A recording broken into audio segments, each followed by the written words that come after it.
2026, sponsored by the College of Business and Management. Welcome to those online. And for those online, we're asking you to also participate as usual in the chat with your questions and your comment. I'm now handing over to Mr. Edward Morris, Assistant Professor in the College of Business and Management, to take us through a panel discussion. Mr. Morris and panelists. Thank you, my colleagues. Good. Well, protocol has already been observed. It's good to see you. And you're looking dapper, really good. Merlin, Miss Senior, I wish they could dress like this for school every day. Or at least one day per week, dress up day. Dr. Buckley, dress up day, right? All right. I have with me some esteemed colleagues, and they're going to share their wealth of knowledge with us today. Our panel discussion will go like this. All four presenters will each speak for about 10 minutes on their area of finance or HR or marketing.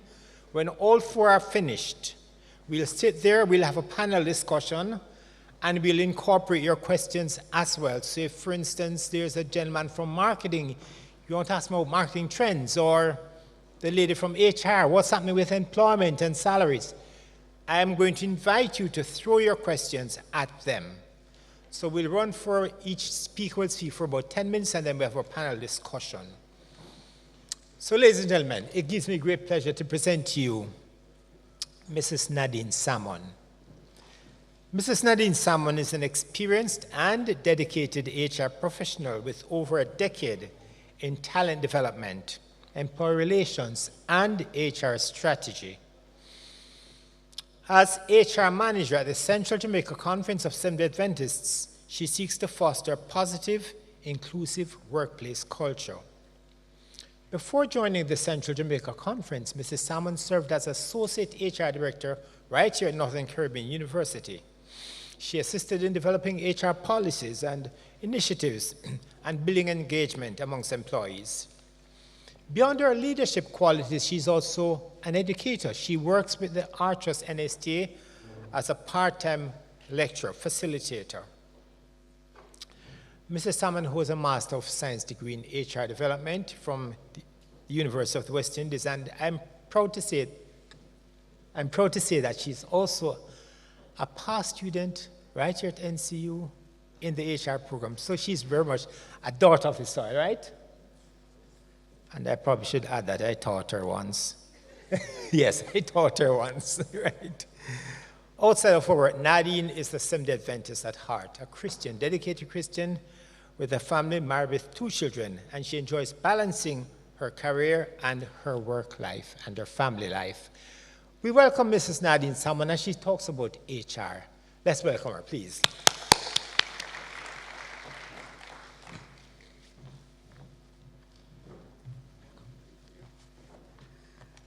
Good morning, and thank you so very much, Mr. Morris. And yes, indeed, Mr. Morris was my marketing teacher when I did my undergraduate at the Extension campus in Kingston.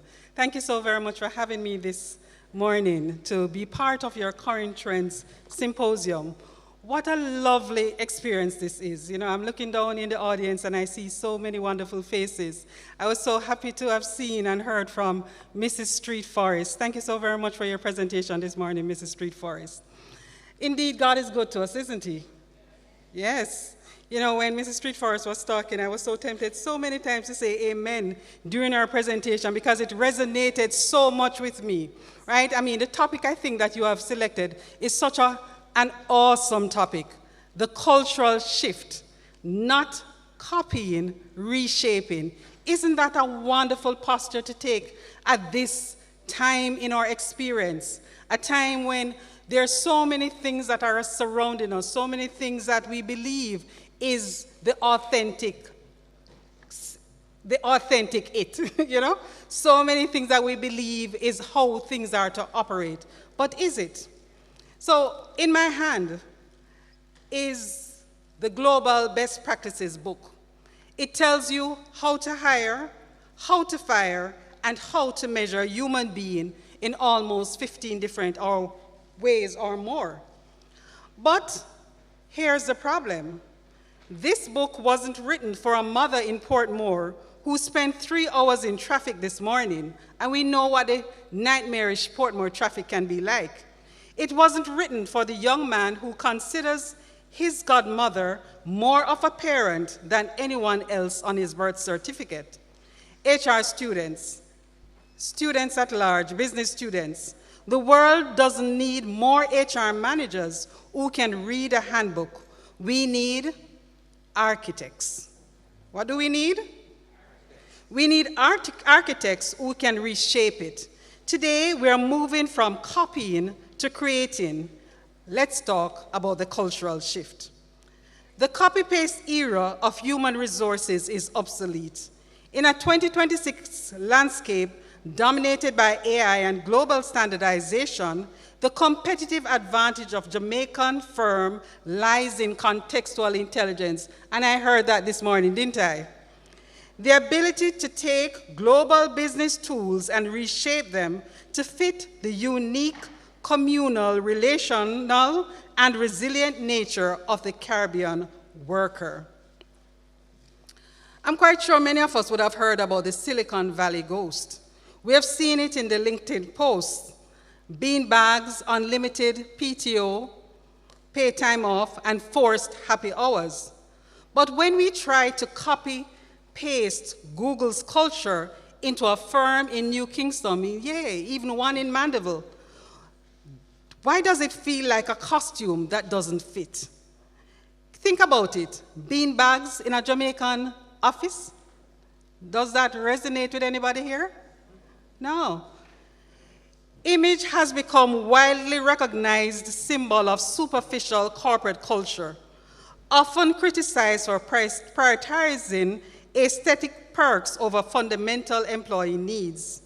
Employees increasingly view mandatory fun as a sign of a failing culture, preferring purpose, flexibility, and genuine trust over performative office perks.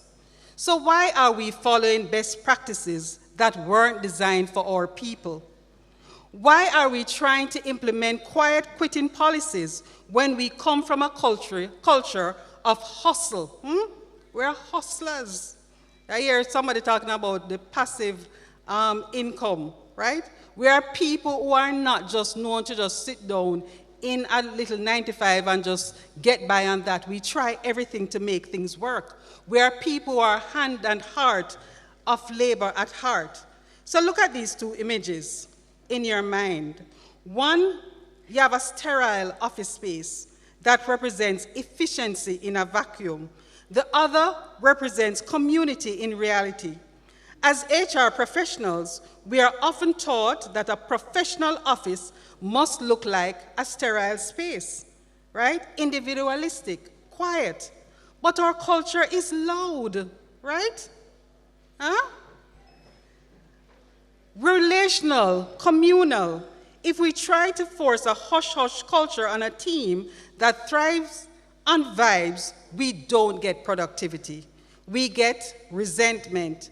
We have to stop haunting our buildings with the ghosts of foreign cultures, right?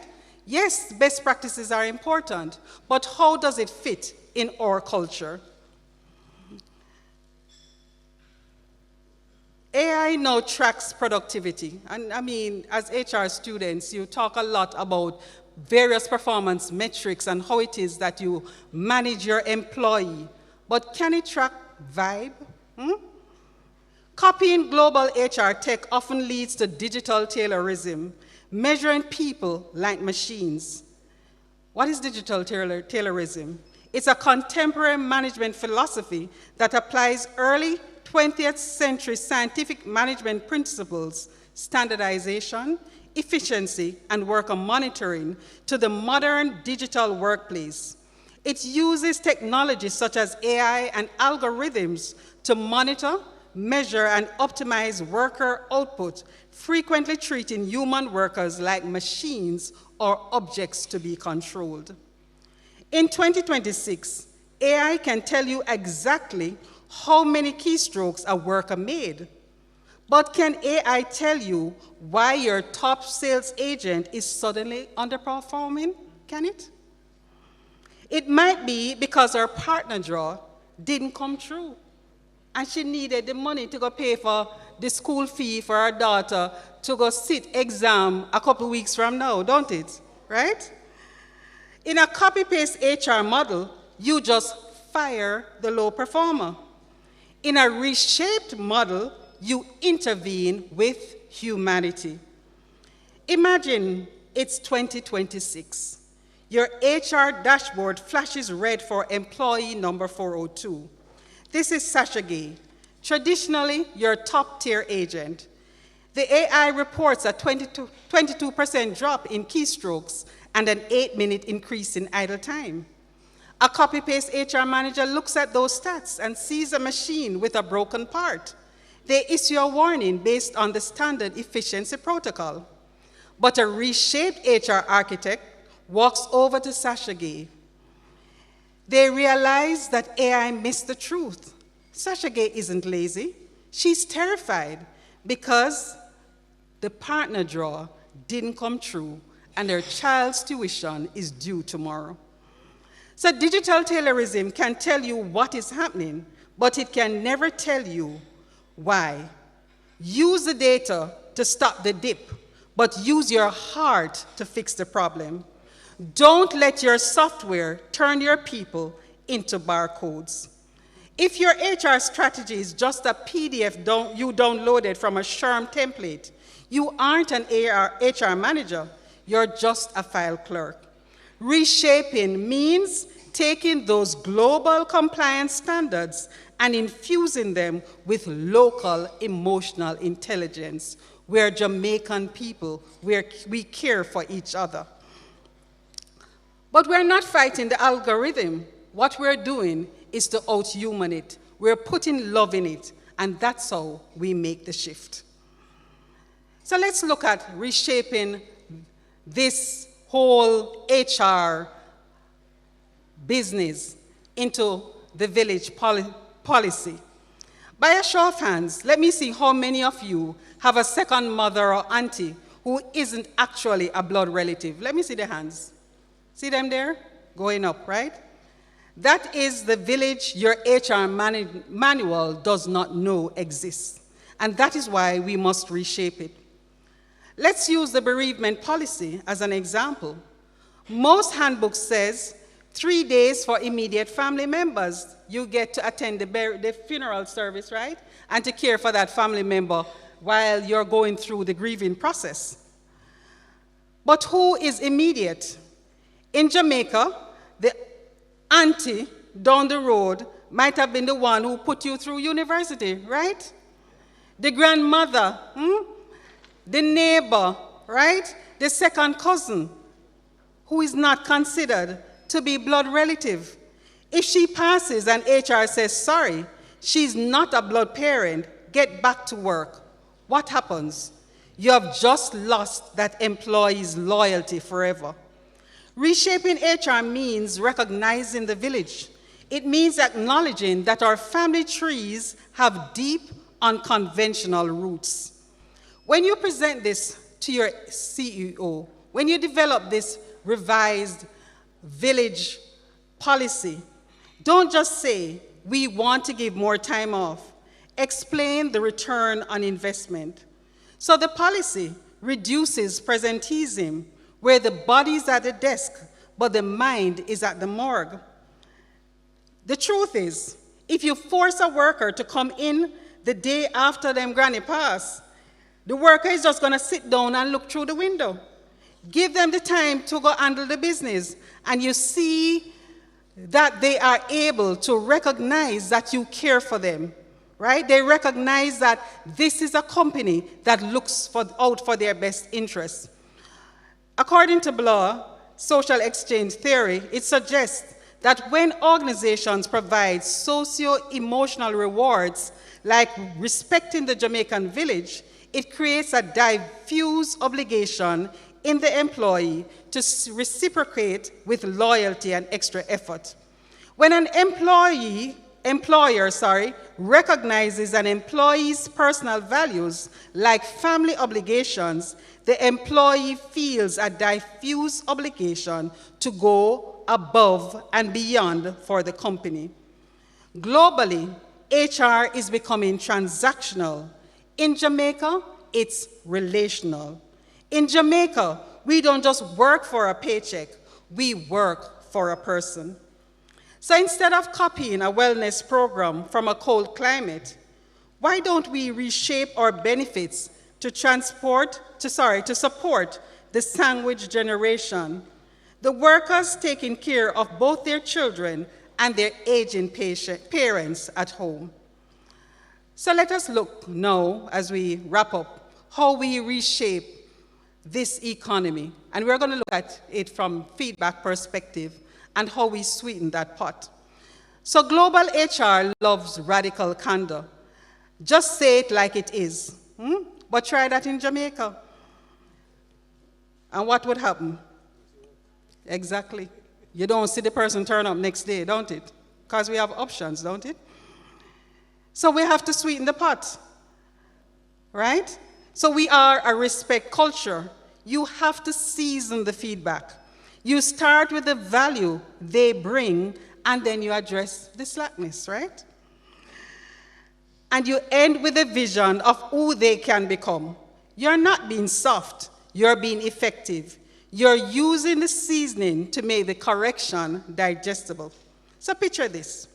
At a small office in Kingston, a supervisor named Marlon had a young employee, Devon, who was talented but often late with reports. Marlon had just come from a management seminar where they spoke about radical candor, being direct and blunt. The next morning, Marlon almost said in the staff meeting, "Devon, your reports are always late, fix it." But he paused and he remembered something his grandmother used to say when cooking. Even the best food needs a little seasoning to go down right. So instead, he called Devon aside privately. He started, "Devon, may I appreciate the way you handle the client accounts. You have a good eye for detail, and the team trusts your work. But the reports them are coming way too late. And it will put a whole heap of pressure upon the team. I know you can do better than that." Finally, he ended with the encouragement. "You have leadership potential here, Devon.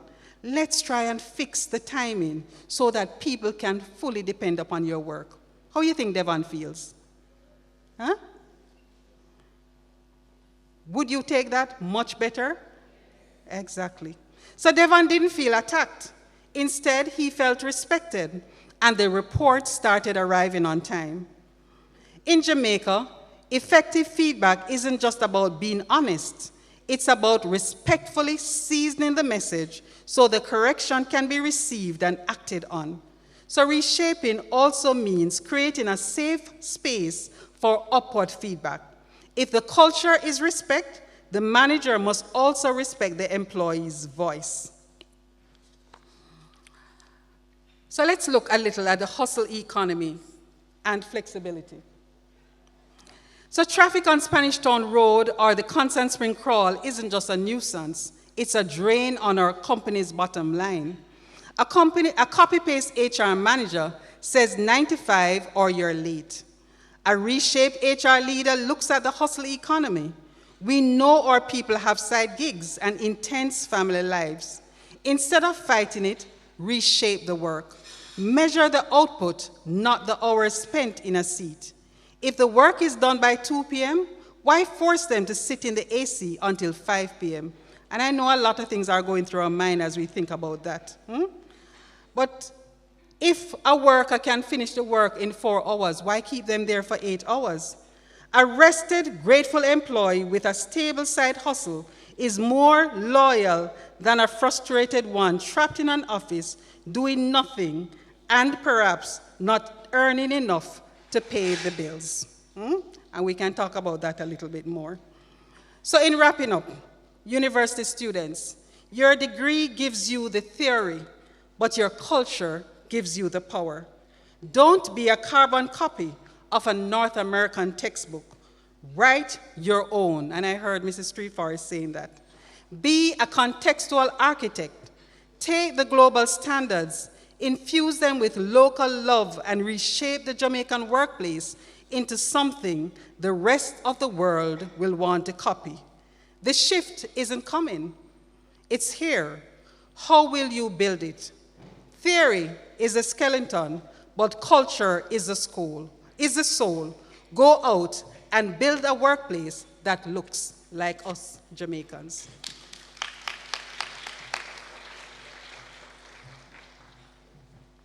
Jamaican parlance, they say that clap is fenke fenke. Let's do it again, guys. Thank you, Mrs. Salmon. She said a mouthful. And lots of stuff. Colleagues, I hope you're taking note. For instance, she said you can use the data to fix a glitch, but use your heart to fix the people. And don't be rubber stamps, don't be barcodes. Thank you, Mrs. Salmon. Let me just remind you, my dear colleagues, that you'll have a major assignment to do in order to get your 1 credit.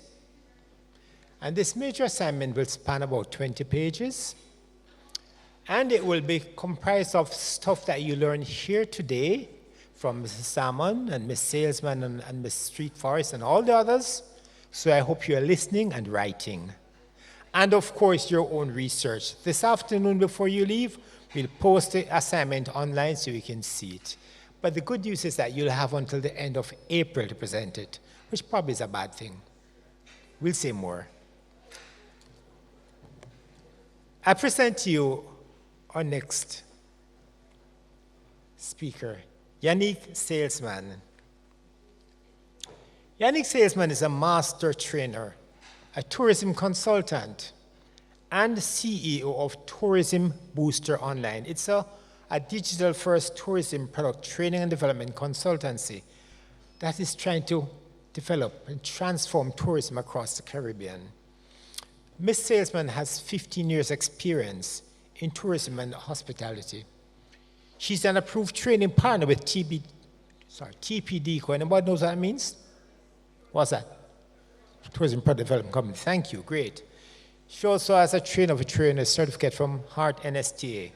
And she's worked in a number of areas such as sales and customer service, hotels, restaurants, tours and transportation, entertainment, event planning, destination weddings, destination management services, and health tourism. So she's well learned, well experienced in the hospitality and tourism area.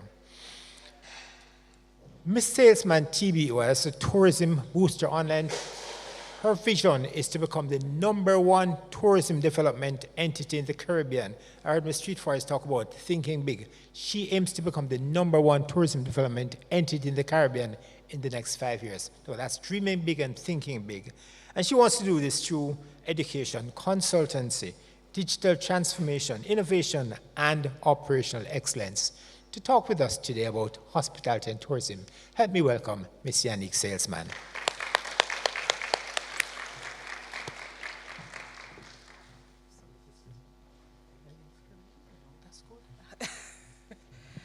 Hi, good afternoon, everyone. Thank you so much for that great introduction. Every time I hear it, I go, who are they talking about again? But yes, absolutely great to be here and be in this room. I'm not going to be very long. Thank you again for the opportunity to be here. Just want to add to what our guest speaker has shared with us, and I know my colleagues and panelists are going to be adding on, that change, transformation, technology, the digital world is impacting all of the industries. Once upon a time, tourism was just about driving a bus or selling craft or working in a hotel. Now, this space is ripe and ready for all of you, not just to own your own hotels or own your own fleet of buses, but also to step into the space as policy changers.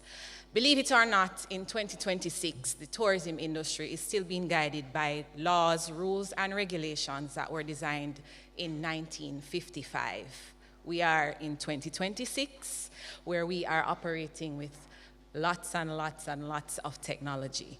And I know our next panelist is going to speak about finances. We all go into business to make money. That's the point. We want to do it with heart and integrity. But in a space, a global space where we are encouraging persons to come and experience our island, we are still struggling to collect the monies because we don't have the technological infrastructure in a broad brush basis. So these are some areas I'm going to encourage you to look at, think about. Move past being a worker. Yes, we want to go in, learn the business. I've had to do that. All of us here, our guest speaker, all of us here, we've had to make that first step. But don't think that that's where it stops. Don't see it as just a side hustle. If you're good at creating whatever that is, whether it's content, whether it is good at being interactive with persons, that's something that you can build on. I am going to encourage us, build on your hustle culture. In fact, I'd like us to reframe that because the moment you box it in hustle, it stays in hustle. So we want to start there, but we want to move it out and think big and broad, not just Jamaica, not just the Caribbean, but to the world. Thank you very much, and I'm looking forward to an exciting panel discussion.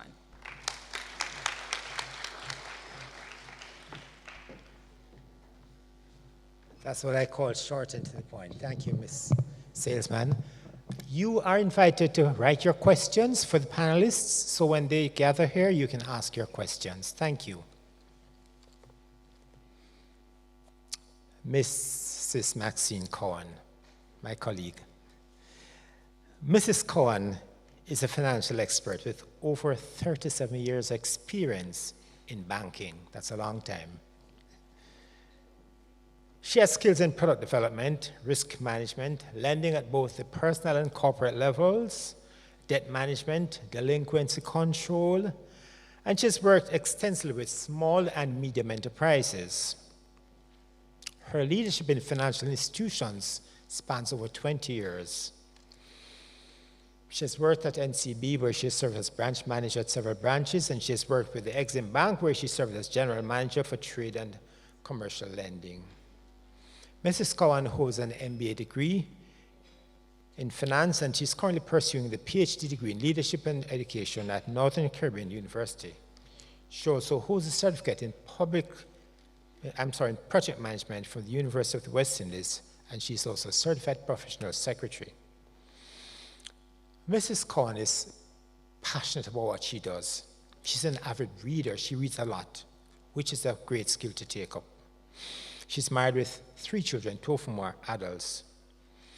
She's a firm believer in God and his ability to work wonderful things in her life. She faces every day with knowing that God is by her side. He's her sole support. She says that her greatest desire is to hear God say to her, "Well done, thou good and faithful servant." Today, to talk with us about finance and accounting, Mrs. Maxine Cohen. Please help me welcome her. Folks, we can't bet on that, you know.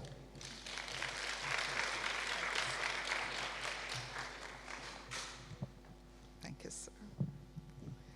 Good morning. Is it still morning, by the way? Yes. It is? It is. Okay, good morning. It's good to be here. Thank you so much, Mr. Morris, for your kind words of introduction. It is really good to be here. When NCU calls, I answer. As simple as that. So there are many things that should have been done today, but NCU called, and so here I am.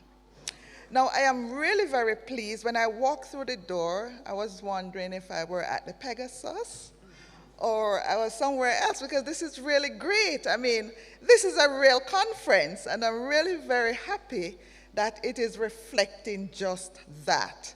Now, as I sat and listened to the speakers before, I realized that, yes, there's some reshaping that needs to happen. But for my part of the presentation, a lot of the reshaping has already taken place.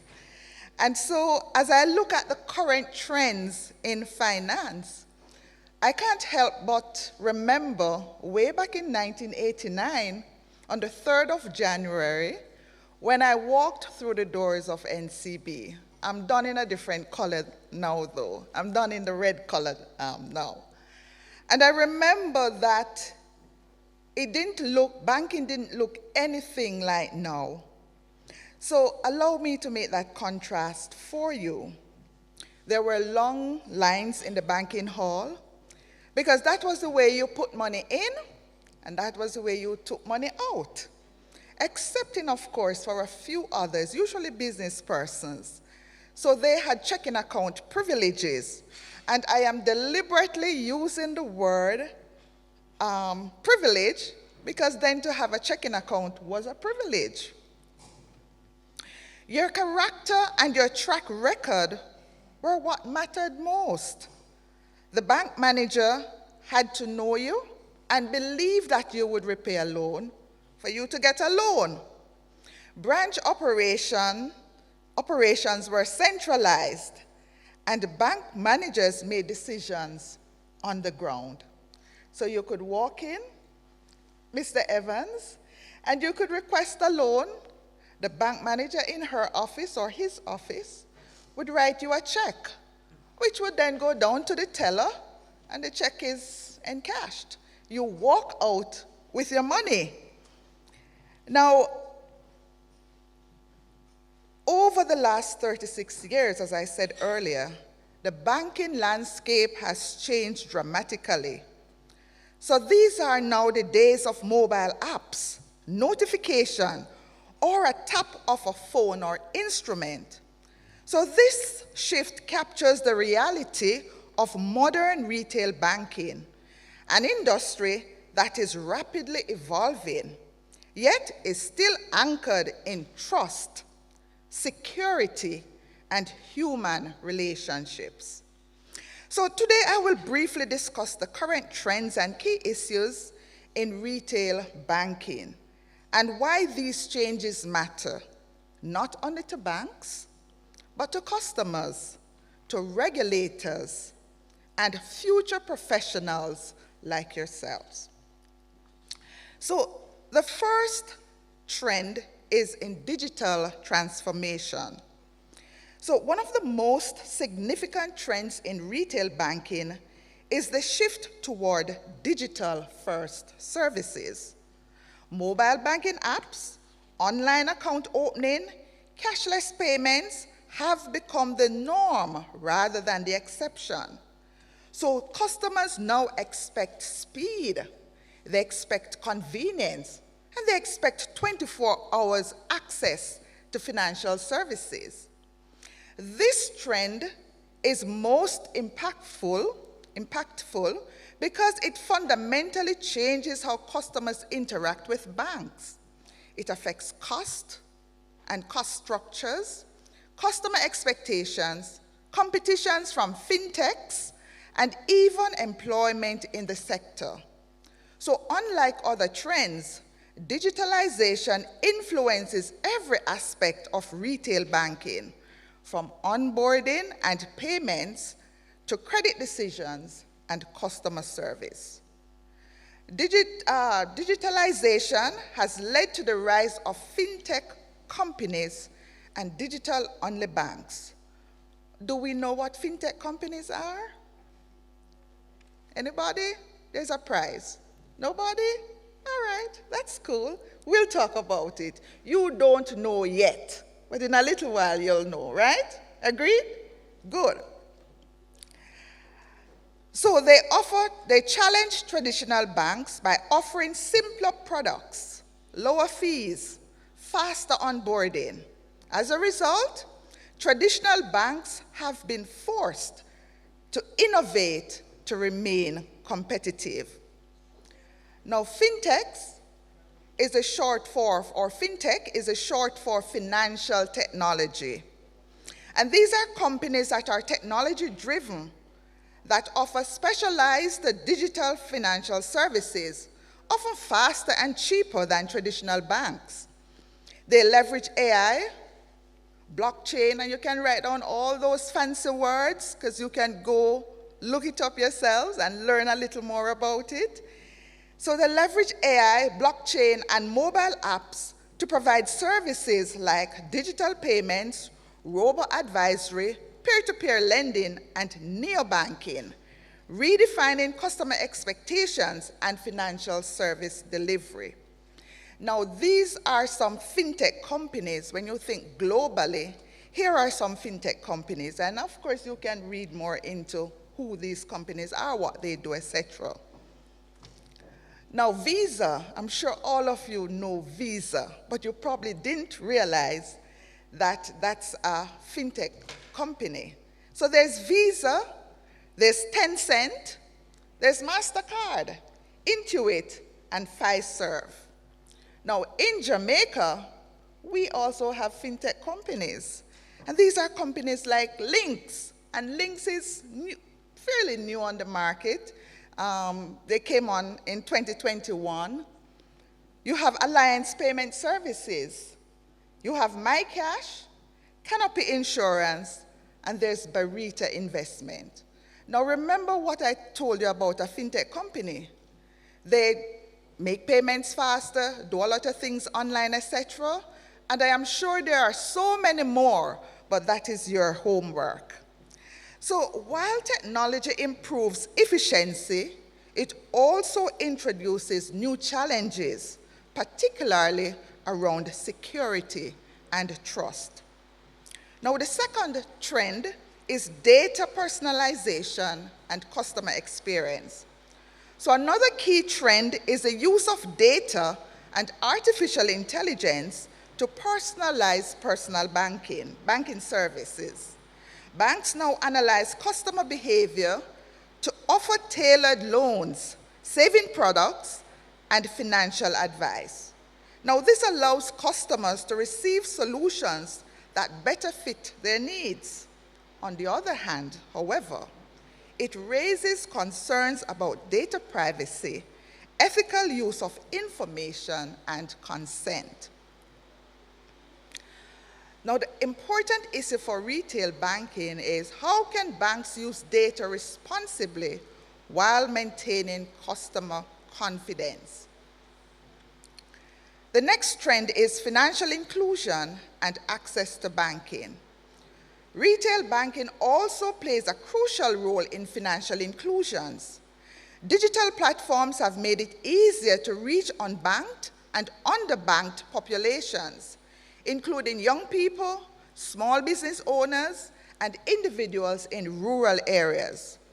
Simplified accounts, mobile wallets, and digital payments can reduce barriers to entry in the formal financial systems. However, digital banking can unintentionally exclude those without reliable internet access, smartphones, or financial literacy. So, how does retail banking impact financial inclusion? Retail banking plays a critical role in financial inclusion by providing access to savings, credits, and payment systems. Digital platforms can lower costs and reach underserved communities. However, inclusion is not automatic. Without financial education and affordable access to technology, digital banking can actually widen inequality. The key issue here is that technology alone does not guarantee inclusions.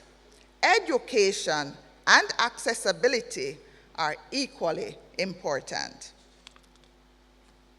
The fourth trend is the decline of traditional branch banking. Another noticeable trend is the decline of physical bank branches. We call it the brick and mortar. Many banks are closing or downsizing branches as customers move online. Branches are increasingly being repurposed for transaction centers to advisory hubs, and that's not too bad. So, do you think that digital banking is replacing traditional banks? My answer to that would be no. Digital banking is not replacing traditional banks, but it is forcing them to evolve. Traditional banks still have advantages such as trust, regulatory experience, and access to capital. However, they must adopt digital tools and rethink their service models to remain relevant. What we're seeing is more of a hybrid model rather than replacement. Now, do customers benefit more than banks from these changes? And I'm sure you have that question down there just waiting to ask, because you want to know what is in it for me. So I'll say to you, both benefit. So customers gain convenience, they gain speed, and they gain personalization, while the banks gain efficiency and data, and they have, data-driven insights. However, if banks prioritize cost cutting over customer experience, trust can be lost. Sustainable success requires shared value. The issue here is that while this technology improves efficiency, it raises concerns for customers who value face-to-face interactions, especially the elderly or those dealing with complex financial decisions. I'm sure it is very frustrating to you when you call a service provider and you get the automated answers. And you're in your mind, you're saying, but you can't help me, but that is what you're given. So yes, even though there's automation, even though there is technology that is driving digitalization and all of that, we still need that human touch. So retail banks must therefore balance operational efficiency with the need for human connection. Is technology making banking less human? Technology can make banking less human if it is poorly implemented. However, when used correctly, it can free staff from routine transactions and tasks and allow them to focus on meaningful interactions. The issue is not technology itself, but how intentionally it is used. So now that I have looked at 4 trends, I would like for us to quickly look at the key issues. Now, the first issue is cybersecurity and fraud. As banking becomes more digital, fraudsters become more sophisticated. Banks therefore must invest heavily in security systems while also educating customers on safe banking practices. Trust and reputation is the second. Now, trust is the foundation of banking, as we have established earlier. Yet data breaches, service failures, and perception of unfair practices can quickly erode confidence. The biggest risks are cybersecurity threats, frauds, and data privacy concerns. So as banks collect more customer data and move service online, they become more attractive targets for cyber criminals. There is also the risk of customers being excluded if they lack digital literacy or access to technology. Now, how does fraud affect customer trust in retail banking? Fraud directly undermines customer trust because banking is built on confidence that funds and personal information are safe. Even when customers are not financially affected, repeat fraud incidents can damage a bank's reputation. Now, this is why proactive fraud prevention and transparent communication are critical. Regulatory pressure. Banks must comply with strict regulations related to anti-money laundering, customer protection, data privacy, often while trying to innovate at speed. Now, there are challenges facing banks as they try to innovate. Banks must innovate quickly to meet customer expectations.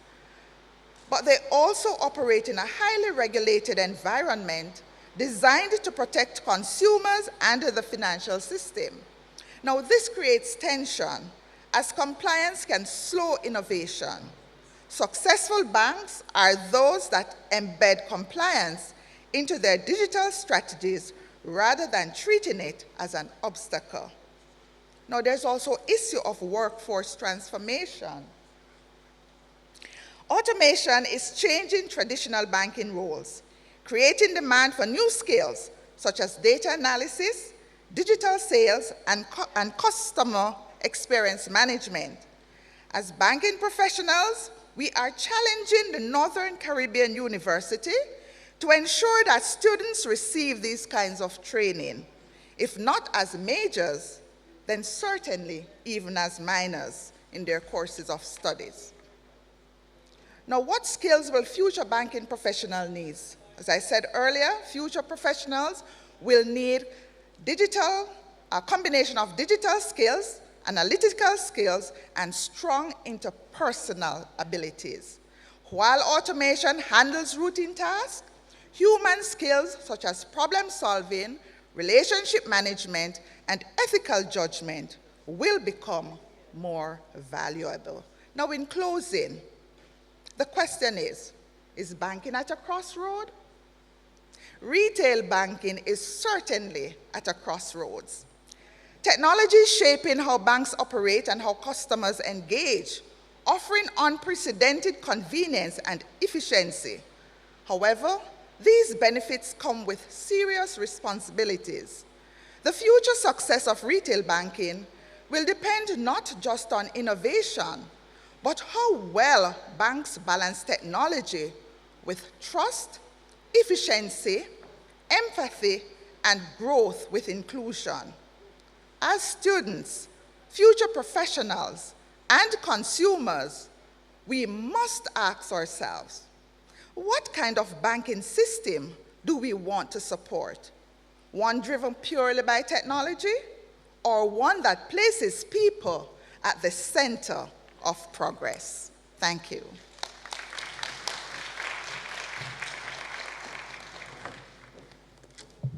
Thank you, Mrs. Cohen. You're now pregnant with information, aren't you? Yes, lots of information.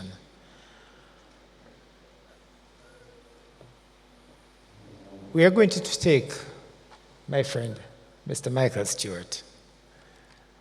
And remember, colleagues, we'll have a panel discussion. You'll get a chance to ask some questions. For over a decade, Mr. Michael Stewart, for over a decade, Mr. Stewart has been on a journey of entrepreneurship and strategic marketing. And I must say, he's a proud graduate of the marketing program right here at the College of Business. He's my friend, past student. He's an entrepreneur, somebody I'm proud of. So he's been building impactful businesses from ground up. He's an entrepreneur at heart. Along the way, he has learned invaluable lessons, and his goal has always been to share what he has learned with others. A few weeks ago, he came to us on the Robinson Hall, and he spoke with the marketing club, and he shared so much with us, free of cost. We appreciate it. Michael is the owner and operator of Stewie Greetings, and he did do souvenirs and memorabilia and so forth. I've done business with him, and I've been extremely pleased. And he also operates Entech Jamaica. That's a solar energy systems company, going places. You could call him a marketing geek. He's passionate about everything related to marketing. That's who Michael is. So it's led him to develop expertise in direct sales, online advertising, email marketing, sales and sales funnels, and landing page designs, and copywriting, and lead generation, and a whole lot more. He's dabbling into everything. And I hear Mr. Street Forest said, you can't narrow down yourself to one discipline. You've got to think big, think broad. Michael is not just a marketer. He's also a tactical, technical enthusiast who thrives on solving complex business issues. Over the years, he has honed his skills in graphic design, video production, photography, web design, audio production, motion graphics, productivity tools, and computing, all essential tools for exceeding high-impact marketing campaigns. Today, I'm very pleased to have with us a proud NC alumna, a proud marketing entrepreneur, a proud son of the soil, to talk with us about marketing and entrep. Let's welcome to the podium Mr. Michael Stewart.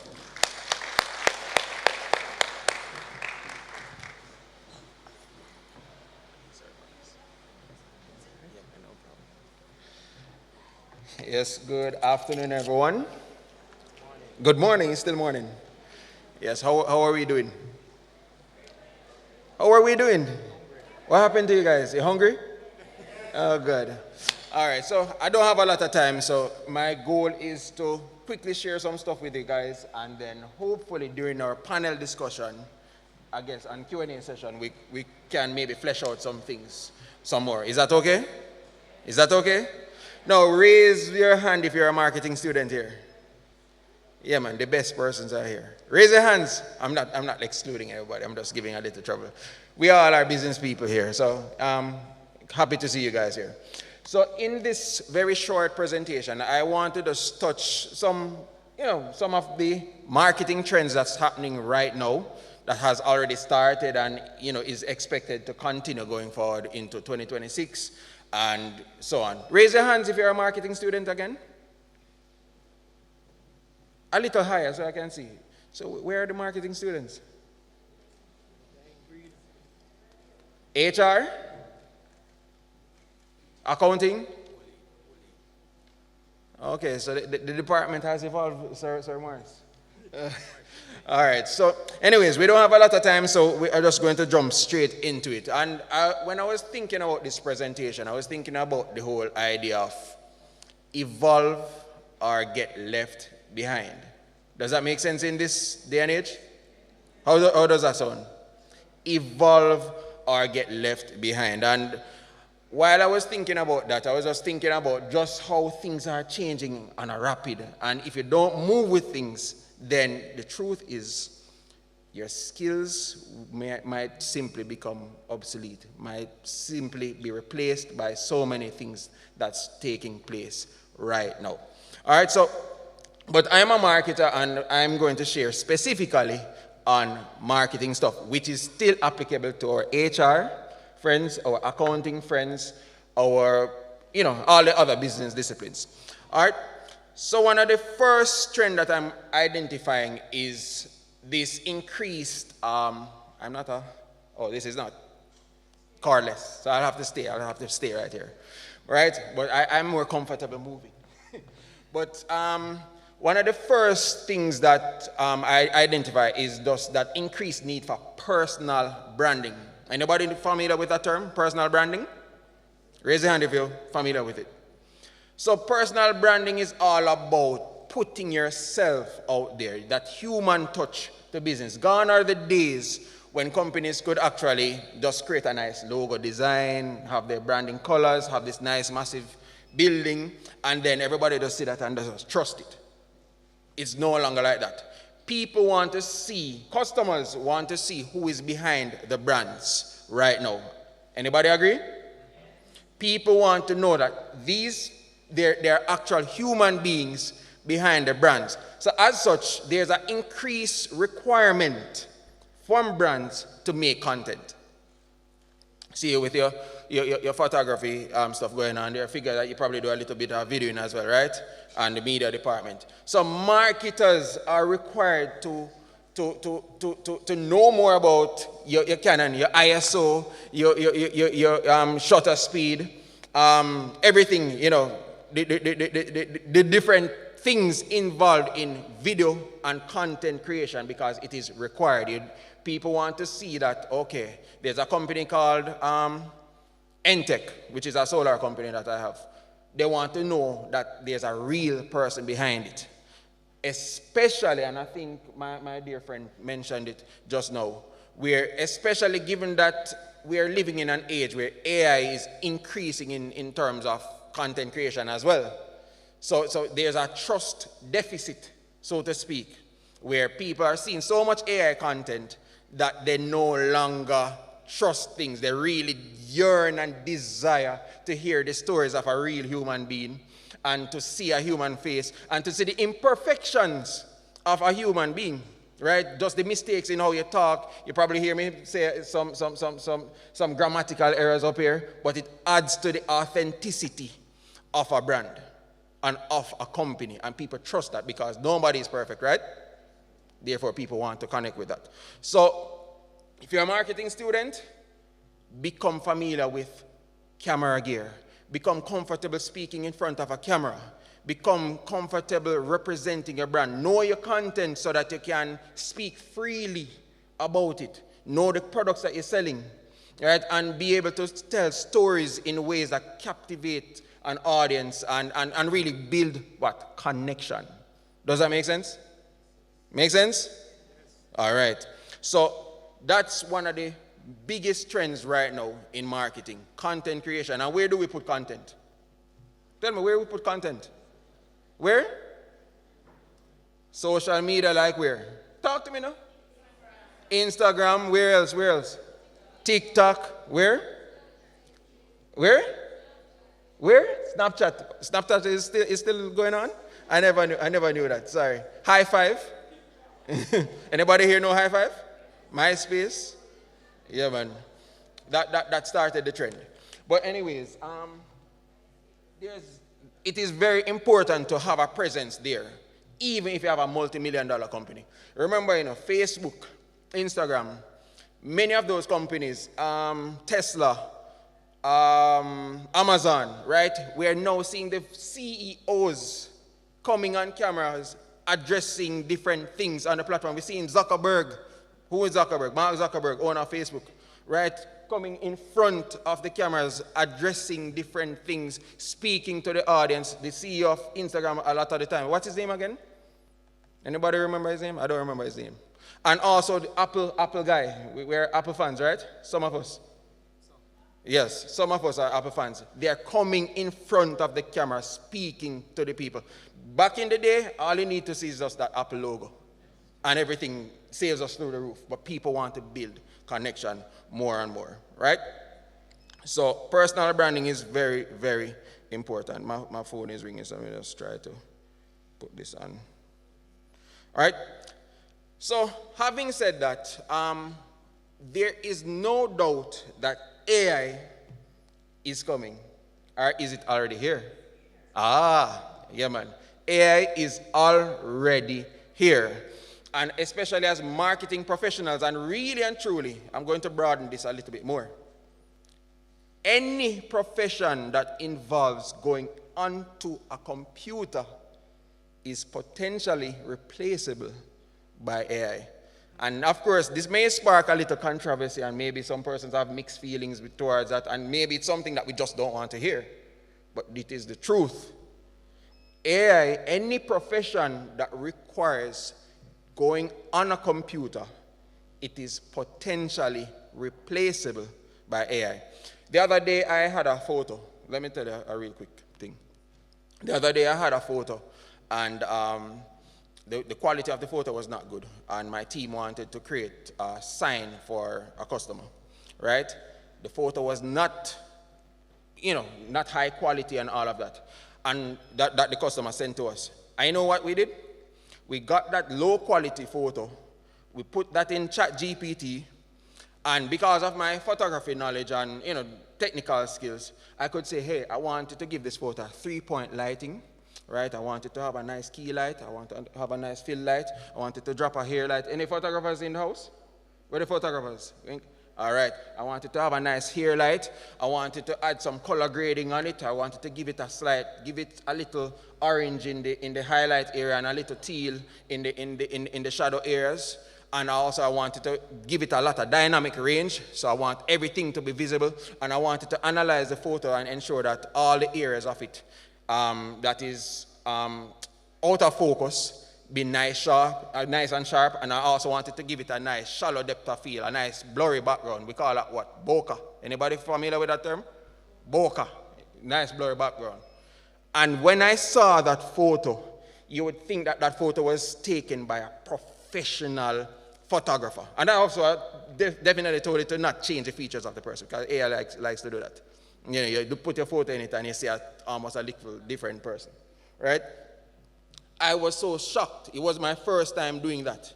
And that showed me that really and truly, even a photographer is replaceable, right? Because you could grab any old photo and turn it into a masterpiece, right? So I'm just telling you that anything that involves using a computer is under threat. So as such, you need to evolve in ways that builds human connection, that is operating at a higher level. Entry-level positions for many things in marketing is replaceable right now. If back in the day, you used to have the profession of social media manager. Many persons here are probably doing that and aspire to do that. But now, within clicks, you can build 20, 30 social media posts. Write the content description, write the ads, write so many things. When you used to require like many days of work to do something like that. Right? So I'm just letting you know that these things, we ought to pay keen attention to these things. Within the wrapping up minutes, mass personalization in advertising, right? AI has millions of data points on people, right? Once you're online, there's AI tracking what you do. AI knows more about us than we know about ourselves, right? And as such, when we used to do mass marketing where we have the same message going out to everybody, now AI can analyze every person and tailor each message, rewrite the content. So I launched something to sell this phone, right? And what it shows to you is very different from what it shows to him, and what it shows to him, and what it shows to him, right? Just one phone, but AI analyze your needs and how you operate, and it rewrites the headline, rewrites the primary text. In Facebook advertising, we call it primary text. Rewrites the landing page, rewrites so many things just to tailor it to your specific needs. So if you're a marketer, those are some of the things that you would want to pay keen attention to in order to remain relevant and know how to navigate yourself. And of course, we're out of time, but my hope is to have a nice little FAQ, and then we can share some more. Is that okay? All right, take care of yourself. Thank you, Mr. Stewart. If I left him up here, he'd talk until 3 o'clock. But he has so much to share with us. He's so brilliant. Thank you. Ladies and gentlemen, I'm going to invite them to join me here at the front. We'll start off the discussion, but as you have your questions, raise your hands. I assume there's a roving mic somewhere. We'll take your questions. And Mrs. Stuart Green, please help us monitor the online chat if there are questions, or somebody help us. Thank you. And then after this, guess what? Guess what comes next? That's all upon the mind food, source of food, all upon the mind food? Yes, lunch. All right.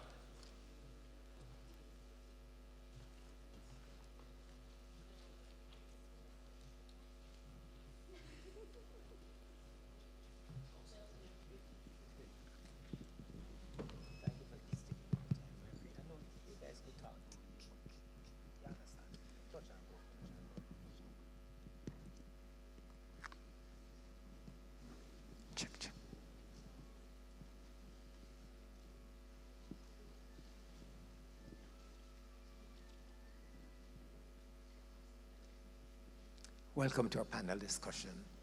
These illustrious folks are going to share some of their life experiences with us and their advice. I'm going to shoot at Mrs. Salmon, your HR. I once watched a show called Easy Money, and Rod Dangerfield, he was an exec, and he went to address a graduating class, and he said to the kids, you know what? Don't go out there. Don't go. Go back home with mommy and daddy. Don't go out there. Oh, this is horribly scary. Mrs. Salmon, from an HR point of view, what should my students expect as they go out there in the next couple of months? Is it a scary world out there? It's a challenging world, especially considering all of the activities that are confronting us both globally and locally. But our students are resilient people. And so one of the things that they should do in preparing themselves is to establish, firstly, what it is that they want to accomplish. What are their objectives in seeking employment, and where are they seeking employment? They have already specialized in various areas. There are marketers, there are HR professionals, there are financiers. In seeking a company, one of the things you want to do is to see whether or not this organization fit with your global views, right? How will this organization promote me as an individual, elevate me from where I am to where I want to become? So those things, I believe, will help them to decide and determine what it is that they want to accomplish throughout their career. Thank you. I'm hearing don't necessarily rely on traditional employment. And this takes me to Mr. Stewart, because you're an entrepreneur. You left NCU. You didn't go out there and beg for a job and you were knocking at people's doors. You innovated. You created. Tell us. Give us some advice. Like with all businesses, it's always important to identify needs. And it's one of the fundamental things you would have learned here as a marketer. Needs is a foundational thing in marketing.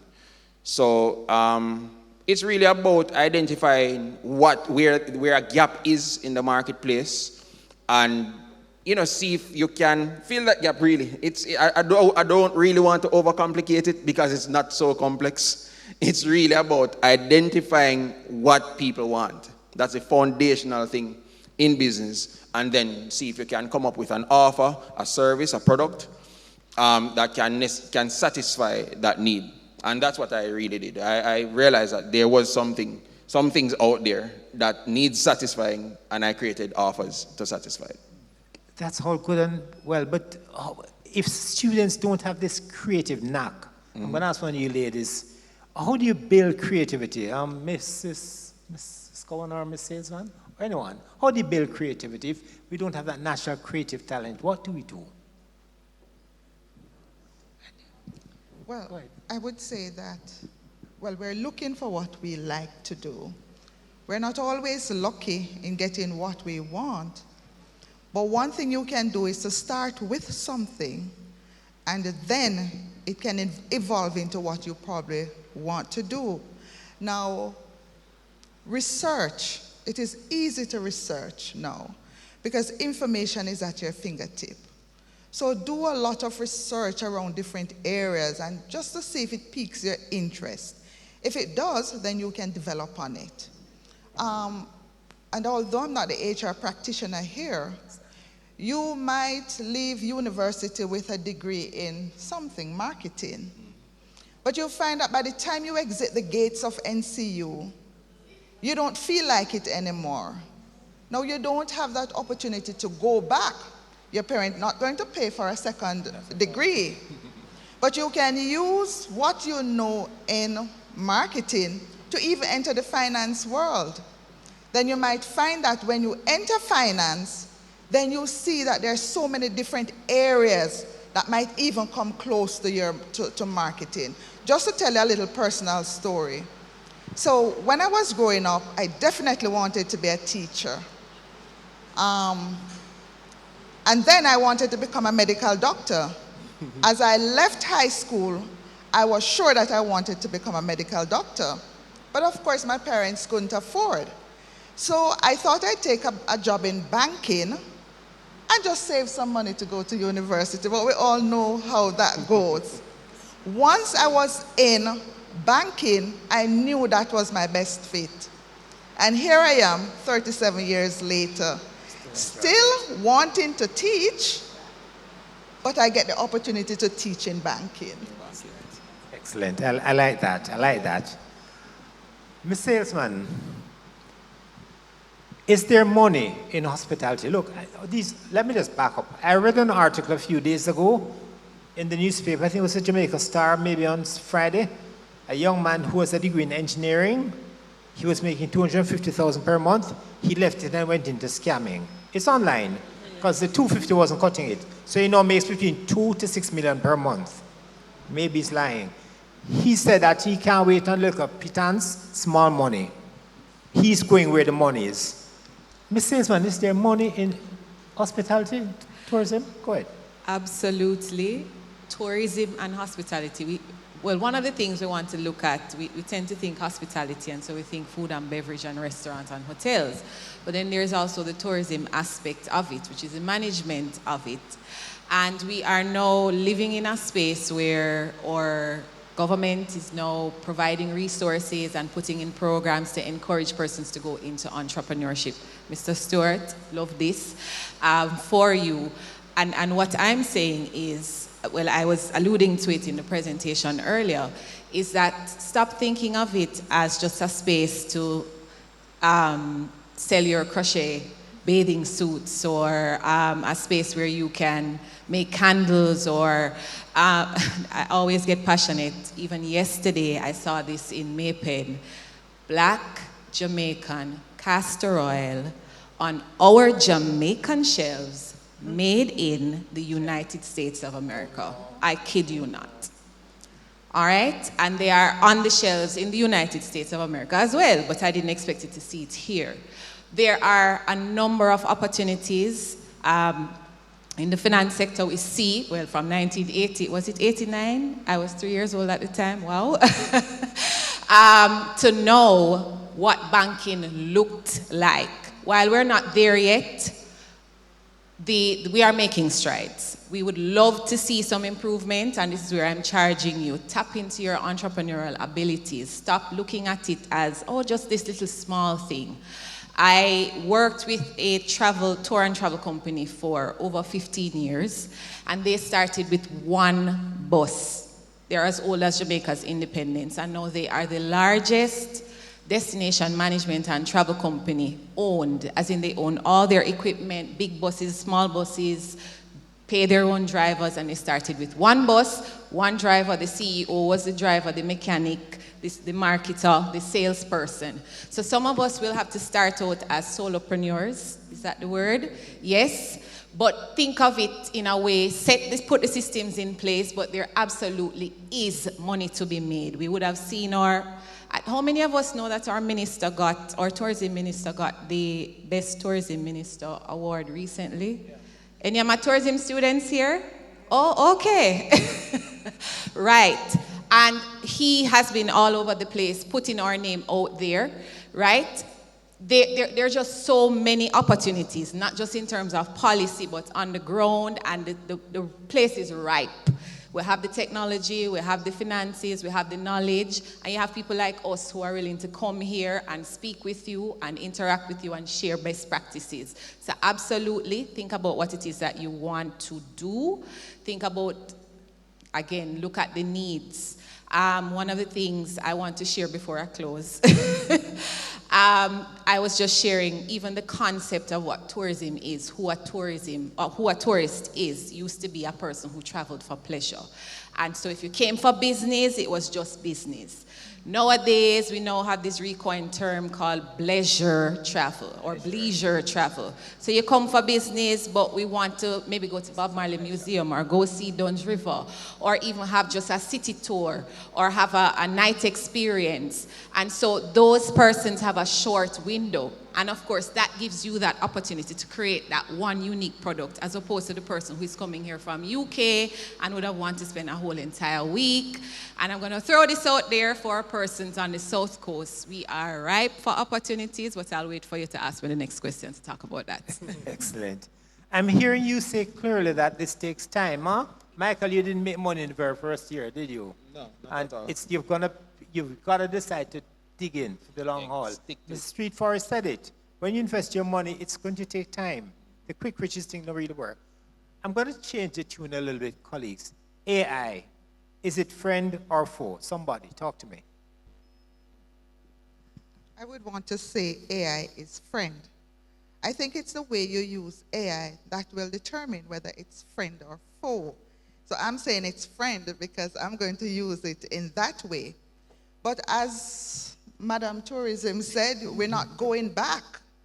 So you better move forward with what is there. Always remember, though, that responsibility plays a great deal. Ethical considerations, responsibility, make sure that that is always in the forefront of your mind when you think about AI. Anybody else? And if I may as well, definitely it is friend. As any HR practitioner knows, one of the most cumbersome work in HR is paper management. You have to deal with files, you have to deal with leave management and various other paperwork, right? A whole lot of paper passes through through the HR department. So if you don't have a system that manages this, you're going to have a major challenge on your hand. So putting in the systems in place that will help to make the work easier and allow you to get the information in a much quicker time so that you can make decisions is an excellent friend, not a foe. Sure. Friend, I'm here. Let me hear Ms. Salesman, then I'll take Michael. So I agree that AI can be a friend. And I was listening to Mr. Stewart speak previously. So we put this thing in place for convenience, to make things easier for us. And previously, even when I thought of Instagram and social media posts, we tend to gravitate to images that look perfect. If it looked too chaka-chaka, we're not clicking on it. And it's so funny that now we're in 2026. If it looked too clean, we're like, is that real? You know what I'm saying? But I think what it is, though, with AI, it has the potential to make us lazy and to sleep on our own creativity. So I want us to and sleep on or forget certain soft skills, so especially in the tourism and hospitality space and any industry. One of the problems I have found as a customer, and I want us to pay attention, is digital soft skills seems to be non-existent. We have now become robots. Absolutely not. No, can't help you. There are no greetings. There's no warmth. The human touch is now missing. And so I'm going to encourage you that while we put these systems in place, even if you're using WhatsApp as your main hub, your greeting message must have an element of personality to it. You know what I mean? People come to Jamaica because they love our personality, they love our culture, they want to experience that warmth. And if your initial contact sounds like ChatGPT, even if it's ChatGPT you use, Make It, then why am I'm gonna go to the other person who sounds like they really want me to come here. It's not a cookie cutter type thing. So it's important for us to manage AI like anything in this life, food, anything at all. If you use it too much, don't get lazy. We were all designed to be creative and imaginative. Use that and check your stuff. I believe our guest speaker said that. Don't just take it off with the line in there and it have a grammatical error and they never really check the data. Don't do that.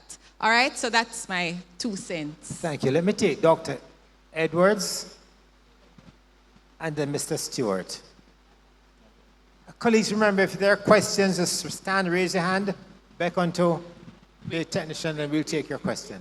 Go ahead, Dr. Edwards.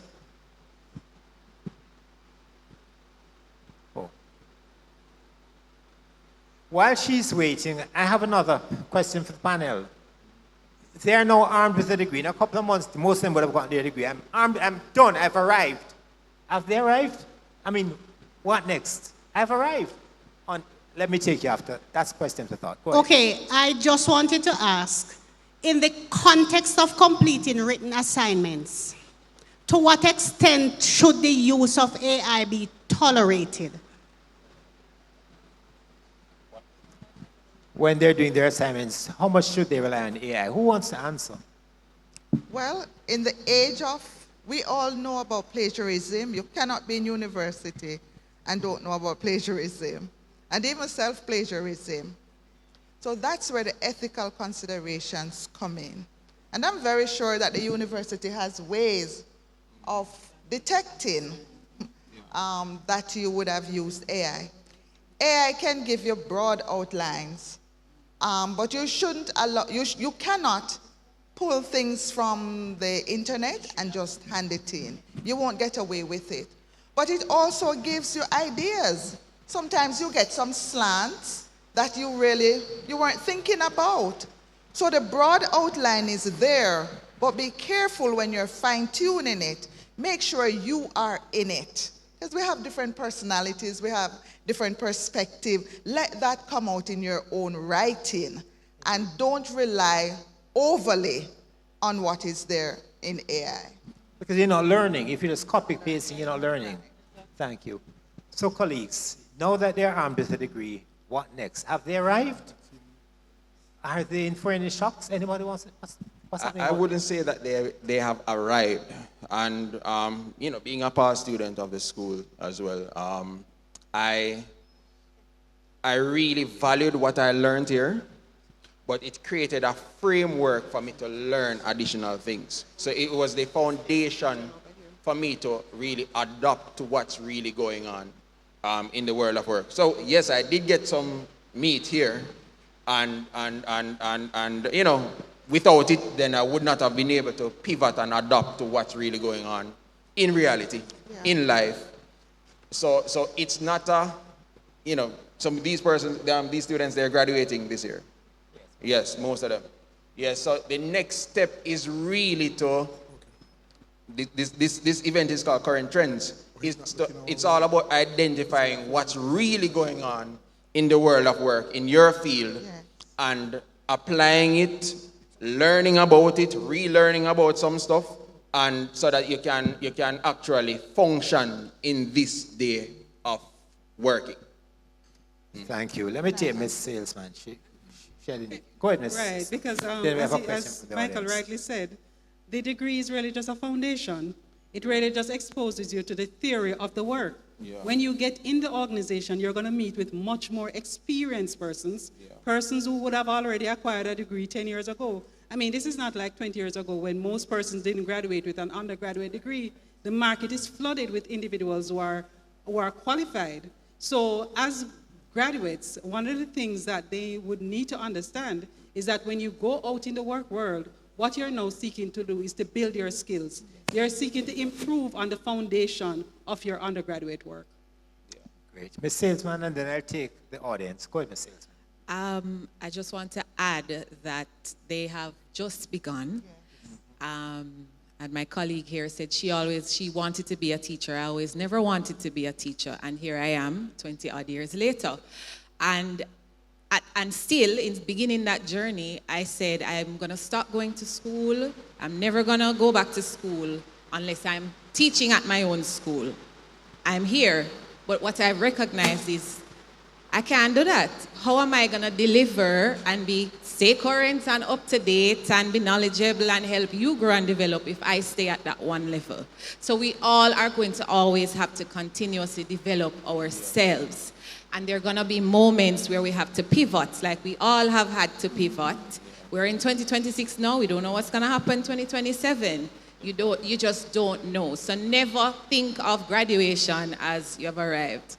Never ever. This is just your beginning, and open up your minds to opportunities or windows that might grant you opportunities to bigger and even better things. And in the process, there's nothing wrong with going to the heart and do a little cosmetology course, or a little barbering or plumbing course, or some skills. I'm here. Thank you. Audience, your time. Go ahead. Okay. Two-part question.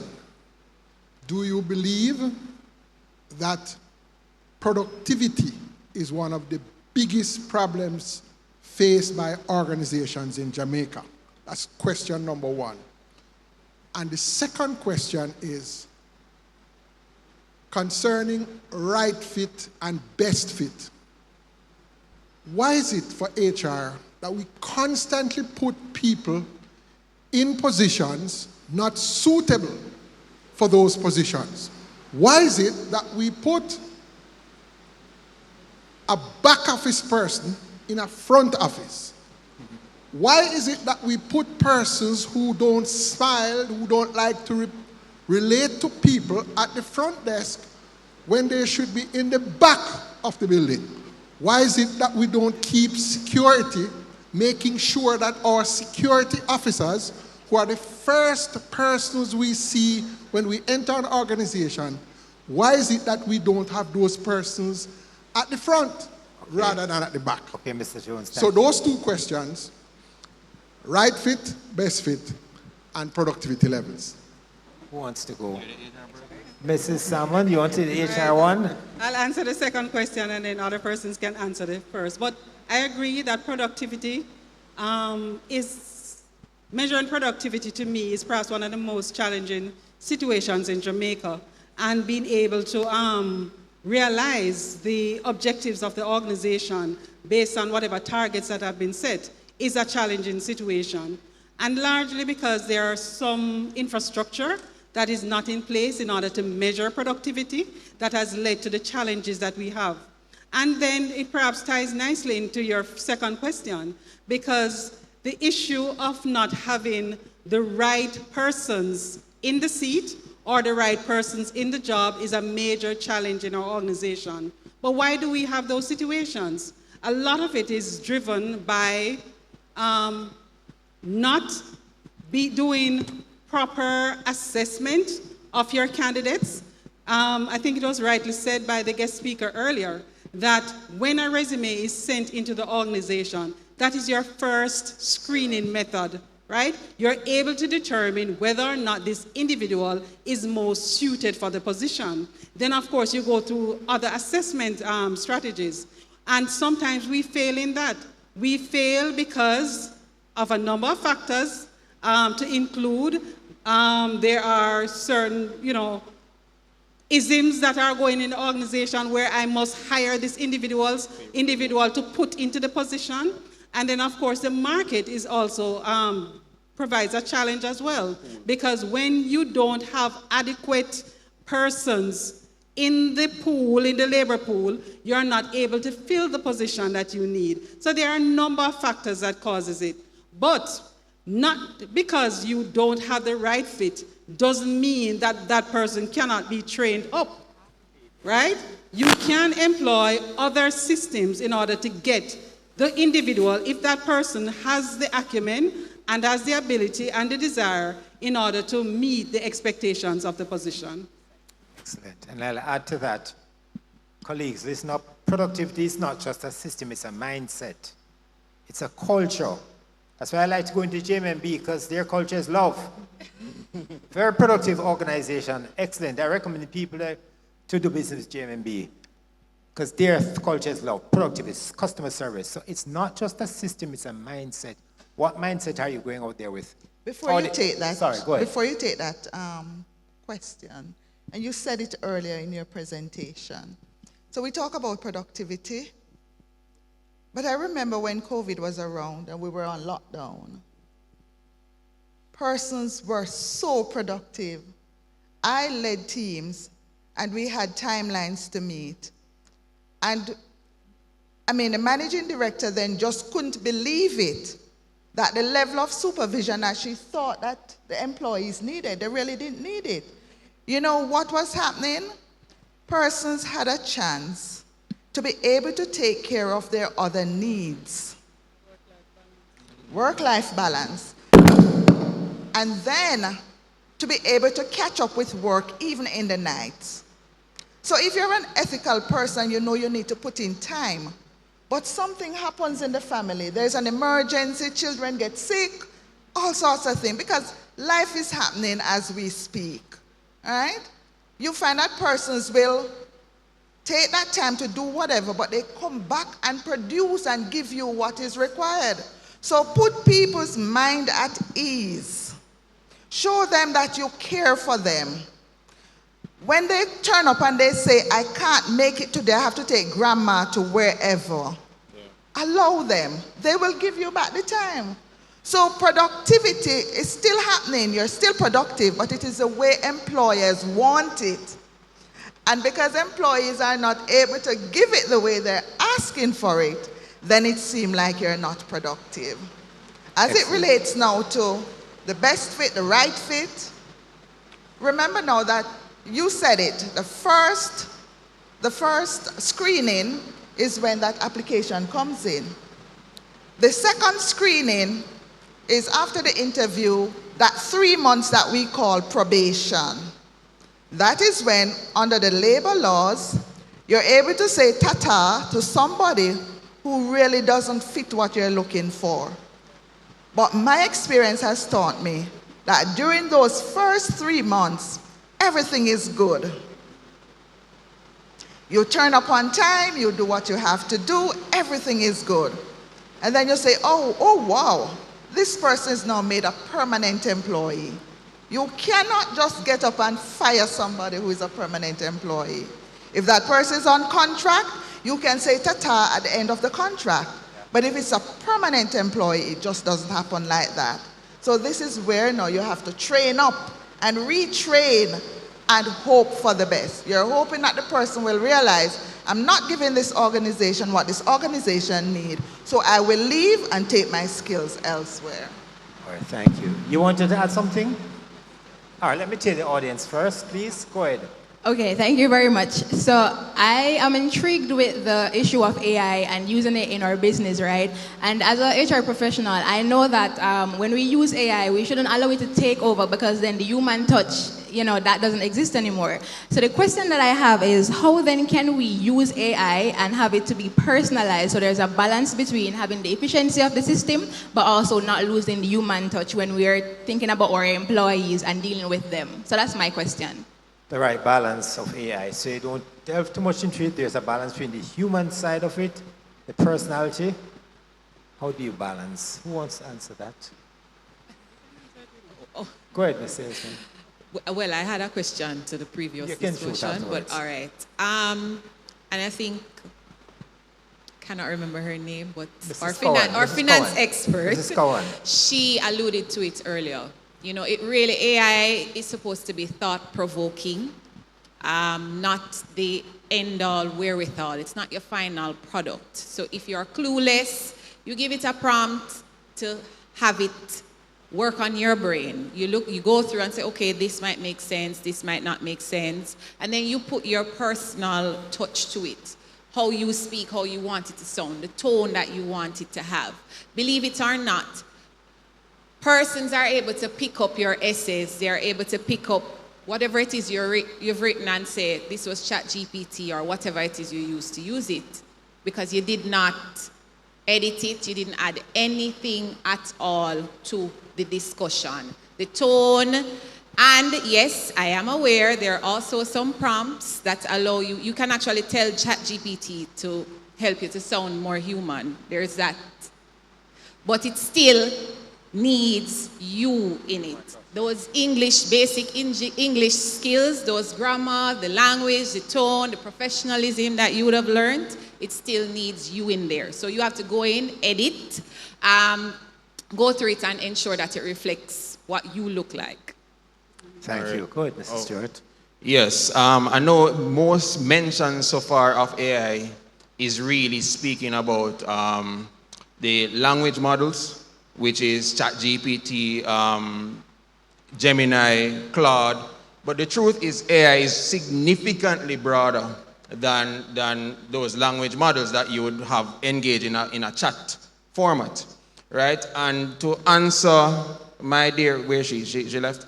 To answer her question it's all about realizing where efficiency lies. In what areas will AI be more efficient? And let AI do what it is efficient and best at. And then, who is better than being a human being? Nobody. It's only a human being can be a human being. So, where the business or organization requires that personal touch, that care, that personality, then you ought to know that it's the human being that should do that. So, it's all about knowing when to play your cards. AI is best at doing this, let AI do this. Don't try to do what AI is best at doing. And if I'm a human being, try not to replace AI with the things that require being sensitive, being caring, being a human being, having personality. Thank you. You wanted to comment, I just Mrs. wanted Salmon? to add, as HR practitioners, we're firstly people, right? It's people dealing with people. And one of the most critical functions that HR needs in an organization is emotional intelligence, Yes. right? We need to be able to relate to people. So when we're doing appraisals, when we're setting up our performance metrics, we're looking at the people factor in it. And I think I said it earlier, that you're conducting an appraisal for an individual. The stats shows that this person is failing. But you know that this person is not a failure. So what are you going to do? Just look at the stats, or are you going to have a conversation? Right? And that is where the relational aspect comes in, where you see people as people, and you look at the barcodes differently from persons. Colleagues, don't forget that people are not barcodes. They are different. All right. What is happening out there now, colleagues? I want to hear, what are the trends out there? I'll start, Miss Salesman. When they go there into hospitality, tourism, what can they expect? Then I come to HR, Mark Dontrop. What are some trends? What can we prepare them for? Go ahead. When they come into tourism and hospitality, there are some things that run across all industries. Our customers, which are our visitors, they are now expecting convenience, click of a button, speedy response. I want to come to Jamaica, I want to go on a tour. I'm not going to wait 20 minutes to hear from you when there are 20,000 other persons and platforms that I can go and click on. They are the convenience of going on an Expedia as opposed to walking into a brick and mortar travel agency. We have also moved away from, I call them still websites or still presences. They are expecting to see, and this is where marketing also comes in, they're expecting responses, immediate responses. They're expecting to see up-to-date, current information. So I'm not going. If I go on a website and the last time it was updated, the photos were updated is 2014. I'm like, yeah, no, I can't trust that. I'm trying to book an accommodation and the pictures are blurry or it wasn't updated. I'm not sure this is what you actually look like now. As it relates to hospitality, it's not here yet, I don't think, in Jamaica, but I'm sure it's going to be here pretty soon. We have robots serving full restaurants in Japan. Chefs, we see the technologies out there, it's operating in other countries, and pretty soon it's going to touch here. Because I'm going to bring up our Minister of Tourism. He's big on innovation, and I'm pretty sure he's going to call us to all tap into that. So that's a need that you can also tap into in the tourism space. So we're looking more for convenience, ease. We're also looking for things that, and this came out of COVID, things that make us feel good about ourselves, transformative experience. And this is where opportunities on the South Coast exist. People want authenticity. They want to see what they call real Jamaica. Once upon a time, all-inclusives were a thing. Now persons want to go in Portland, I don't want to say bush, but the natural areas, natural elements. They want to bond with their family more. But they also want the all-inclusive luxury type feel in these villas and off the beaten paths. They want to go hiking, they want to go bird watching, even if it is that they just want to take the picture and look like they're immersive. But more and more persons are wanting to tap into the off the beaten path, the untouched experiences. And this is where you come in. You can come in and design a completely different tour experience that's being offered out there. And I've said this to the students here. You could be a tour guide without ever setting foot on a tour bus. Whoa. There's that space for digital. There are persons on there, content creators. They make huge amounts of money off of YouTube. They just go, do the experience, post it, and say, hey, next time you can come to, I think it's a Breadfruit Festival in Crofts Hill, Clarendon. I've never physically gone, but this person, she's gone and she's done all these things and has it on YouTube and she makes money off of it.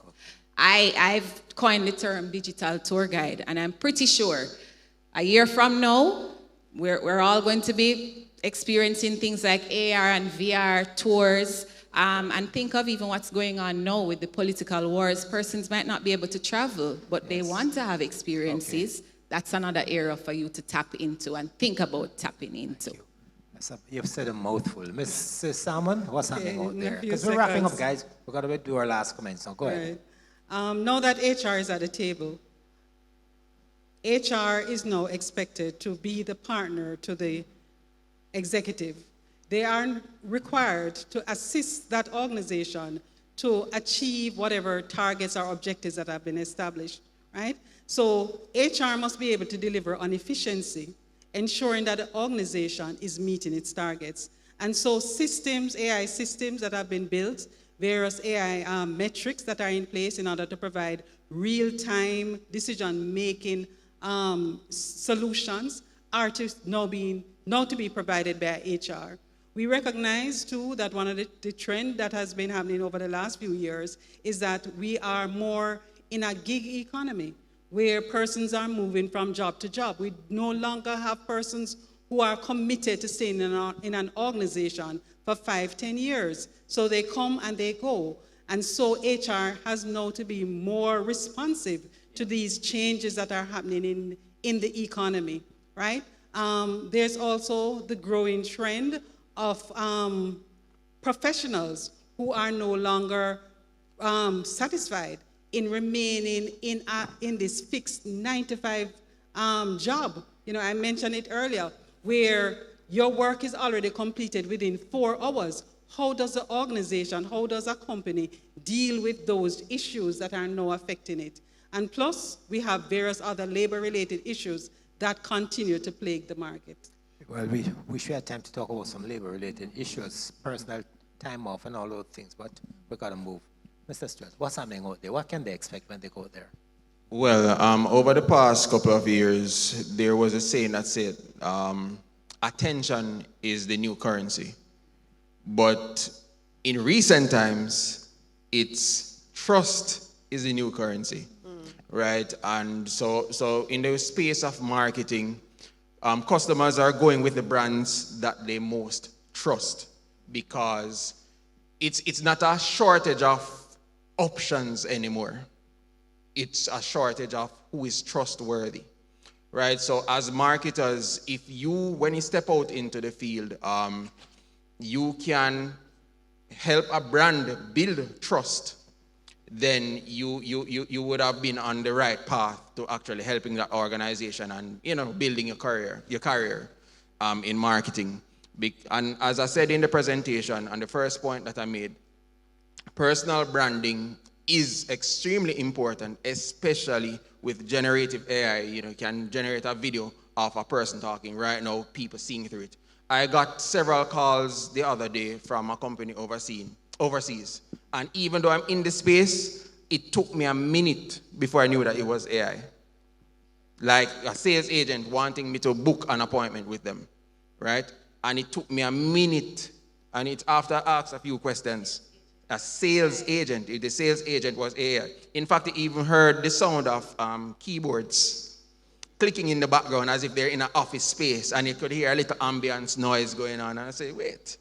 So I'm just saying that AI is really coming after people and after your jobs. It might sound scary, and it is true, right? But if you can add authenticity and build trust, then you will be winning. Authenticity and trust. Trust is new currency. I love that. Thank you, Mr. Stewart. Mrs. Cohen. All right, so what can you expect? You can expect to go online and to do just about any banking transaction that you want to do, the day-to-day run-of-the-mill. Expect that even if you walk into the bank, you're going to be handed a tablet, or you're going to be asked to scan a QR code. You will sit there in our space, and you will type in your information. You'll take your photo, you'll upload whatever is asked for, and there you are opening your account from beginning to end, where it will actually give you an account number. Where we interface is where you need to get a debit card, and you don't even have to pin that card inside of the bank. You go online again and you pin that card. But even though technology, and by the way, you have brick and mortar offices, that's on the machines. So you'll not see anybody. But you go there, you use a kiosk, and you can get all your transactions done. But even though technology is so widespread and it has evolved over time, trust is important. And there comes a time when the physical person is going to be needed. Customer service is very, very valuable to especially banks, because just by the click of a button, you can transfer all your funds from one bank to another. All banks offer the same service. What is different is the quality of service that you get. And Mr. Morris, you did compliment my organization just now. I don't think I said thank you, but thank you, because JMMB has a culture of love. We're not just looking at you as just another person, but we're anticipating how you're feeling What is it you really want to get done? How is it that we can partner with you to get from where you are now to get to where you ought to be? So when you come in, we're offering financial advice. We are very big on educating. Financial literacy is so important. It is so important that I believe that financial literacy should start from even basic schools. There is something that you can teach a child, even with the piggy bank, something. And you're going to find that as you grow and you're going out there in the world, you're going to need to have some amount of financial literacy, because that is going to help to drive how you make decisions, the opportunities that you will take up, etc. It was quite remiss of me not to introduce my colleagues at the back. We have Mr. Alistair Nemard. Mr. Nemard is a financial partnership manager, and he will take you through all the stocks, everything investment. Where is he? Mr. Nemard? But most importantly, and not just a financial, he's also a graduate of this college. Ah, yes. Most important. Yes, yes. And then there's Hakeem Knight. So when you come into the bank, he's a client support officer. When you come in, you're going to be interfacing with Hakeem, and he will help you to get your debit cards, etc. But what is most important when you leave, we want you to leave with that experience, wanting to come back, and to be able to speak about us the way Mr. Morris has just spoken about us. Everything that we do, we are taking your best interest at heart, and that is something that you can take home this evening. Excellent. Our colleagues, the lunch is not quite here as yet. I don't want you getting up and walking on the outside. So we're going to take any more questions that we have from the audience. Any more questions? I would have wanted to see more interaction. Come, Kobe. I also want you to tell me what are some of the careers in your fields, careers in finance, careers in marketing, entrepreneur, careers in HR, careers in, if you can tell me, so they can start thinking. Or Kobe is going to ask a question, then you can think about the career issue. And then we'll take the presentations. Go ahead, Kobe. All right. First, lovely discussion so far, guys. But I got a question during Mrs. Salesman's speech, pretty much. And I don't know if it's too late to be asking this question, but how important is education while using some of these AI tools? Because I know Mr. Stewart was guilty of enhancing one of his photos. So when it comes to experience and not having experience, how important is it for humans to have that knowledge when it comes to using AI tools? Go ahead, Mr. Stewart. The importance of education when you're using AI and experience, human knowledge and human touch. Restate the question. Yeah, ask the question again. Mm-hmm. I'm just asking how important, right? Because I realize certain experiences I would have, right? All right, what's stopping me? Let me give you a scenario. If I were to just put a textbook into ChatGPT and then ask the question while they use that information from the document, right? Rather than us having our knowledge, going to classes, understanding the textbook, what is the difference now between someone that would just implement the textbook rather than someone who would be studying for years? All right. While using I understand the question. My wife is a teacher, and she always hear this term, garbage in, garbage out. So I say that to say this, that with AI, it is extremely important to have knowledge before you start using it. Because oftentimes, especially when talking about language models like ChatGPT, it will confidently give you the wrong information. And if you don't have knowledge of it, then you would be lost in the wilderness. So it is very important for you to learn what you can learn here so that you can effectively manipulate AI. And let me just add this real quick. It is my understanding of photography in the first place that led to me being able to use AI in that way. So it requires prior knowledge. It requires you as the individual to have skills, all right? So that you can, because AI is really a tool. So you have the skills and you're leveraging it, enhancing it, you're expediting it, and making it more efficient by using AI. Absolutely critical. Thank you. Any more questions? All right, colleagues, quickly, what are some careers in your respective fields? Anybody wants to go first? Well, there's HR. Yes. There's accounting. And as a matter of fact, if you have a degree in accounting, then you're on the right track to becoming a banker. There's a whole lot in IT. Software developers, you name it, programmers, yes, IT. There is also persons with strong leadership, because of course you need persons to lead. There's customer service, so if you have knowledge in customer service, we need those persons. And what you might not know also is that we actually work with call centers. We don't have that, it's what's the term I'm looking for? Outsourced. Yeah, so we work with call centers. So these calls that you get from time to time might not be coming from somebody sitting in one of our branches, but it might be coming from a call center. So whatever you can think of, a little of that is in banking.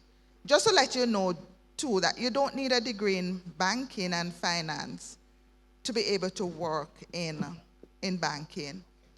So what we do, we just want to make sure you have a first degree. And when you come to, because when you have a degree, it means that you are exposed to higher learning and that you have the attitude for higher learning, because we don't expect that you will just stop at the bachelor's. We're expecting that you will grow. Learning never ends, and you know that, right? So I've employed persons in communications. I've employed persons in marketing, varied, even persons who were teachers before. They have a degree in teaching. The most important thing is that you are adaptable to learning, you're willing to learn, and when you come on, we're expecting that your attitude is one where we can actually teach you, you know? So that is more important to us. But whatever degree you have, if you have an interest in banking, send in an application. You'll go through an interview process, and if we believe that you're a right fit, I'm sure you'll get that job. And I'll tell you this, JMB has employed a lot of NCU graduates, a lot, and they've done well. Thank you, Mrs. Cohen. Michael, careers in your field, marketing, on job? All right, I don't want to pick any trouble with the careers, because the truth is, let me just add this real quick. It really boils down to the landscape, whether we're talking locally or globally. Because the truth is, back a few years ago, many persons would have been told that, hey, you want to be successful, do something in IT or become a programmer.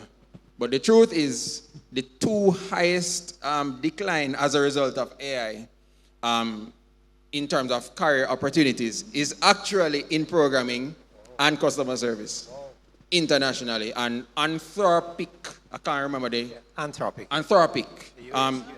Yes.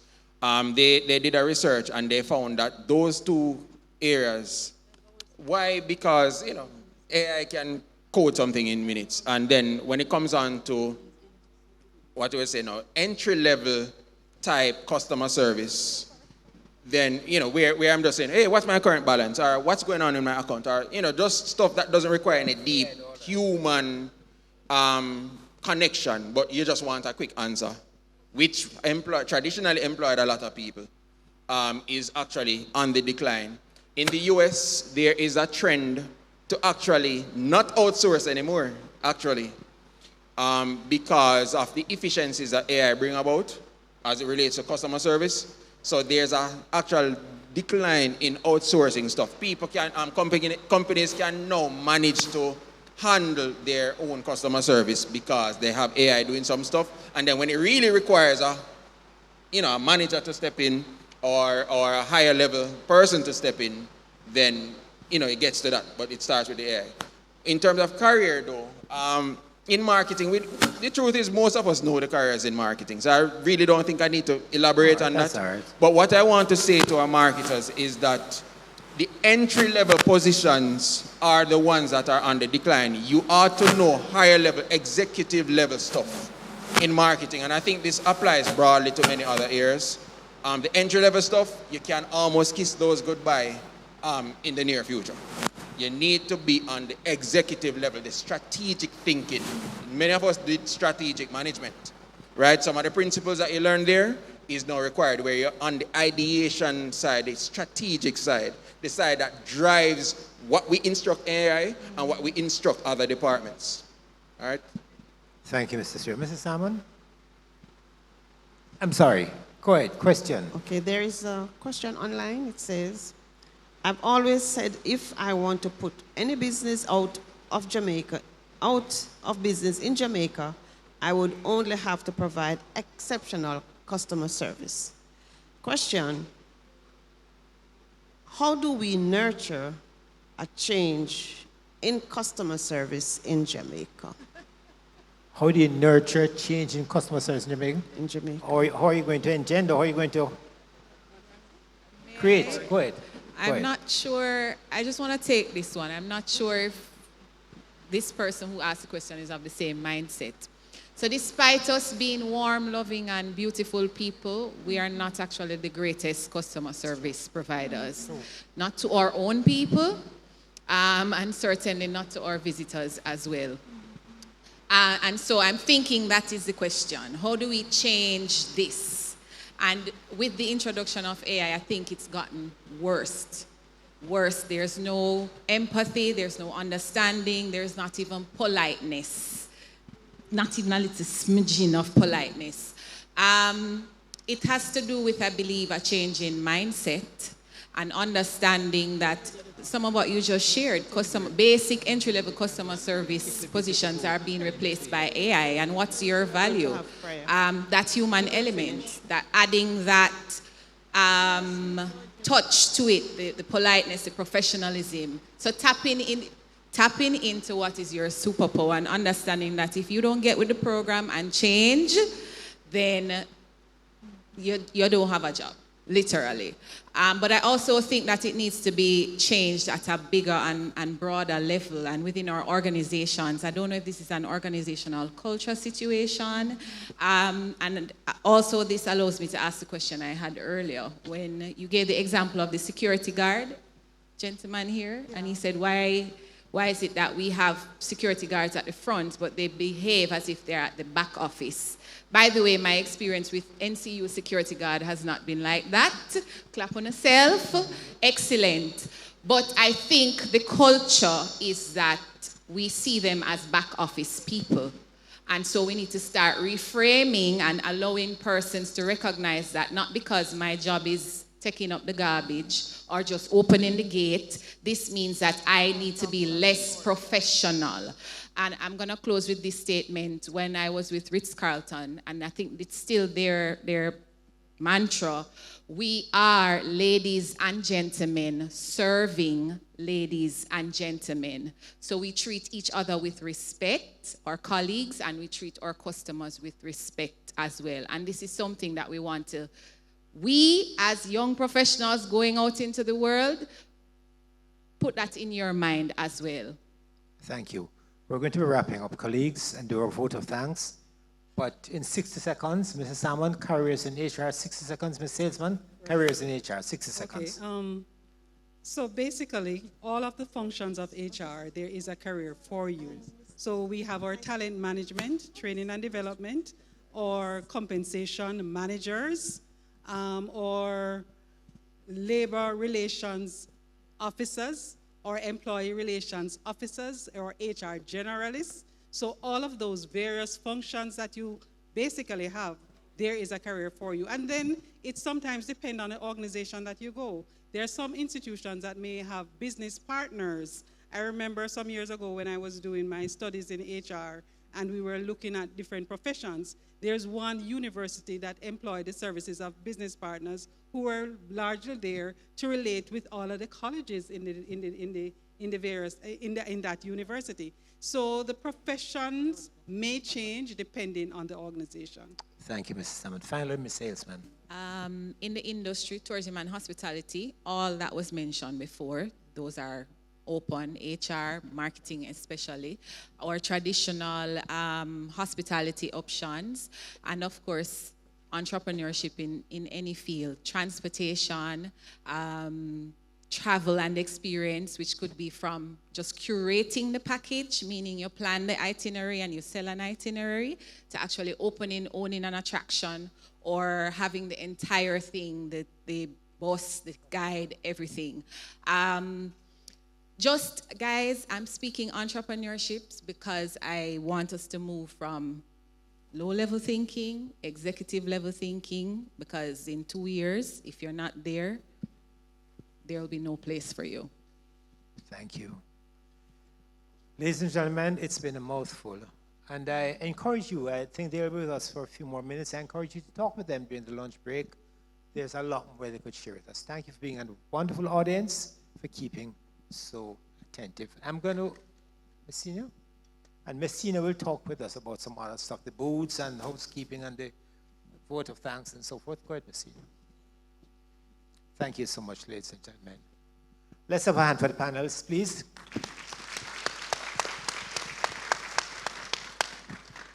Thank you. Thank you so much, Mr. Morris and panelists. We will now say thank you in a tangible way from Current Trends 2026. I'll invite those selected to lift the vote of thanks to come forward, please.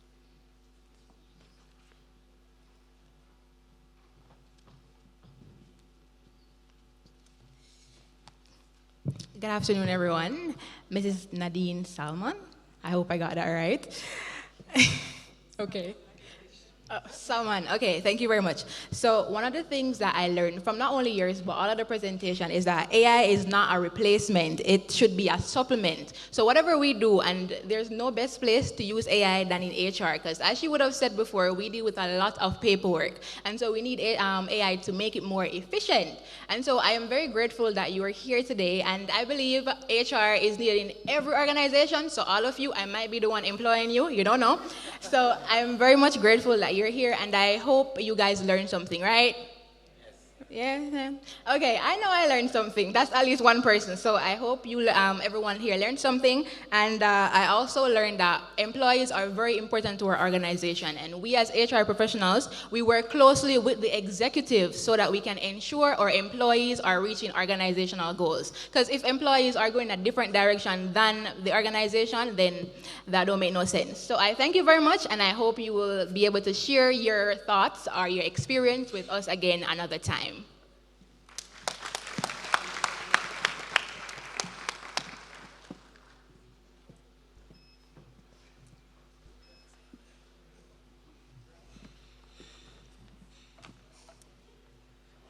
Good afternoon, my peers. May I have Mrs. Cohen stepping forward, please? Cohen, excuse me. Lovely. Now, on behalf of us here at the College of Business and Management, I'd like to sincerely give you thanks, Mrs. Cohen, for your wonderful presentation. So you would have walked us through the current trends and issues facing the banking industry, right? And I especially appreciated when you mentioned that the digital banking isn't replacing traditional banks, right?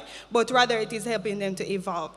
It really helped me to understand how the industry is changing and that it impacts us as future professionals because we have to be adaptable, right? We have to be digitally aware and we have to continuously develop our skills while maintaining our integrity. So on behalf of all of us here, I'd like to sincerely give you thanks. It was really meaningful, and I hope to see you again in the future.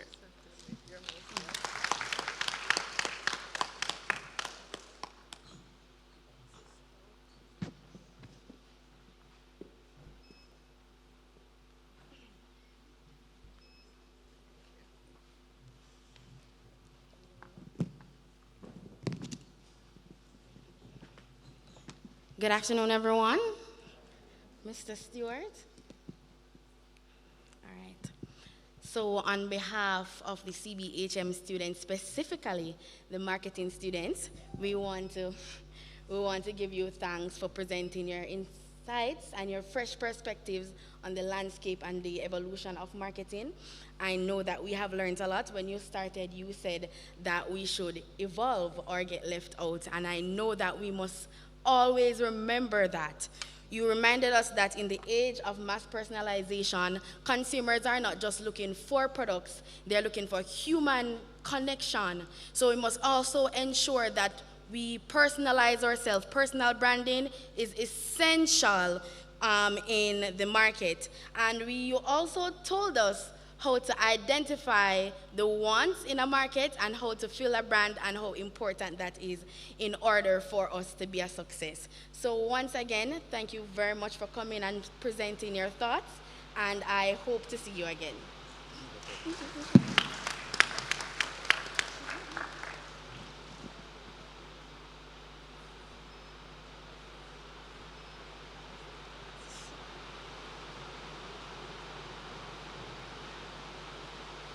I'll now invite my lecturer, Miss Salesman, to come.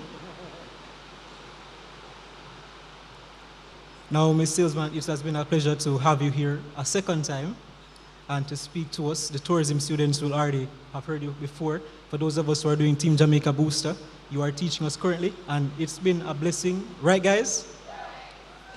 And, thank you for sharing your expertise, giving us such, I'd say, necessary insight, especially for going forward, given the changes that are happening in the world, especially in our industry in tourism. So this is just a small token of gratitude that we from the College of Business and Hospitality and Management would like to give to you.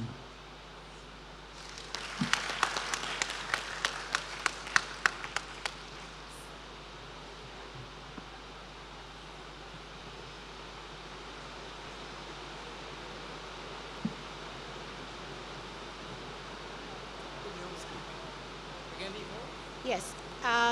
While we're waiting on lunch, we're going to pre-bless the lunch. So I'm going to invite Miss Yvonne Billings, assistant professor in the College of Business, to pray for the lunch to come quick. In the meantime, I'm going to allow you to engage with each other and visit the JMMB booth and the Sagicor investment booth, and engage with those persons at the booth in the meantime. But in the meantime, let us have prayer from Mrs. Billings.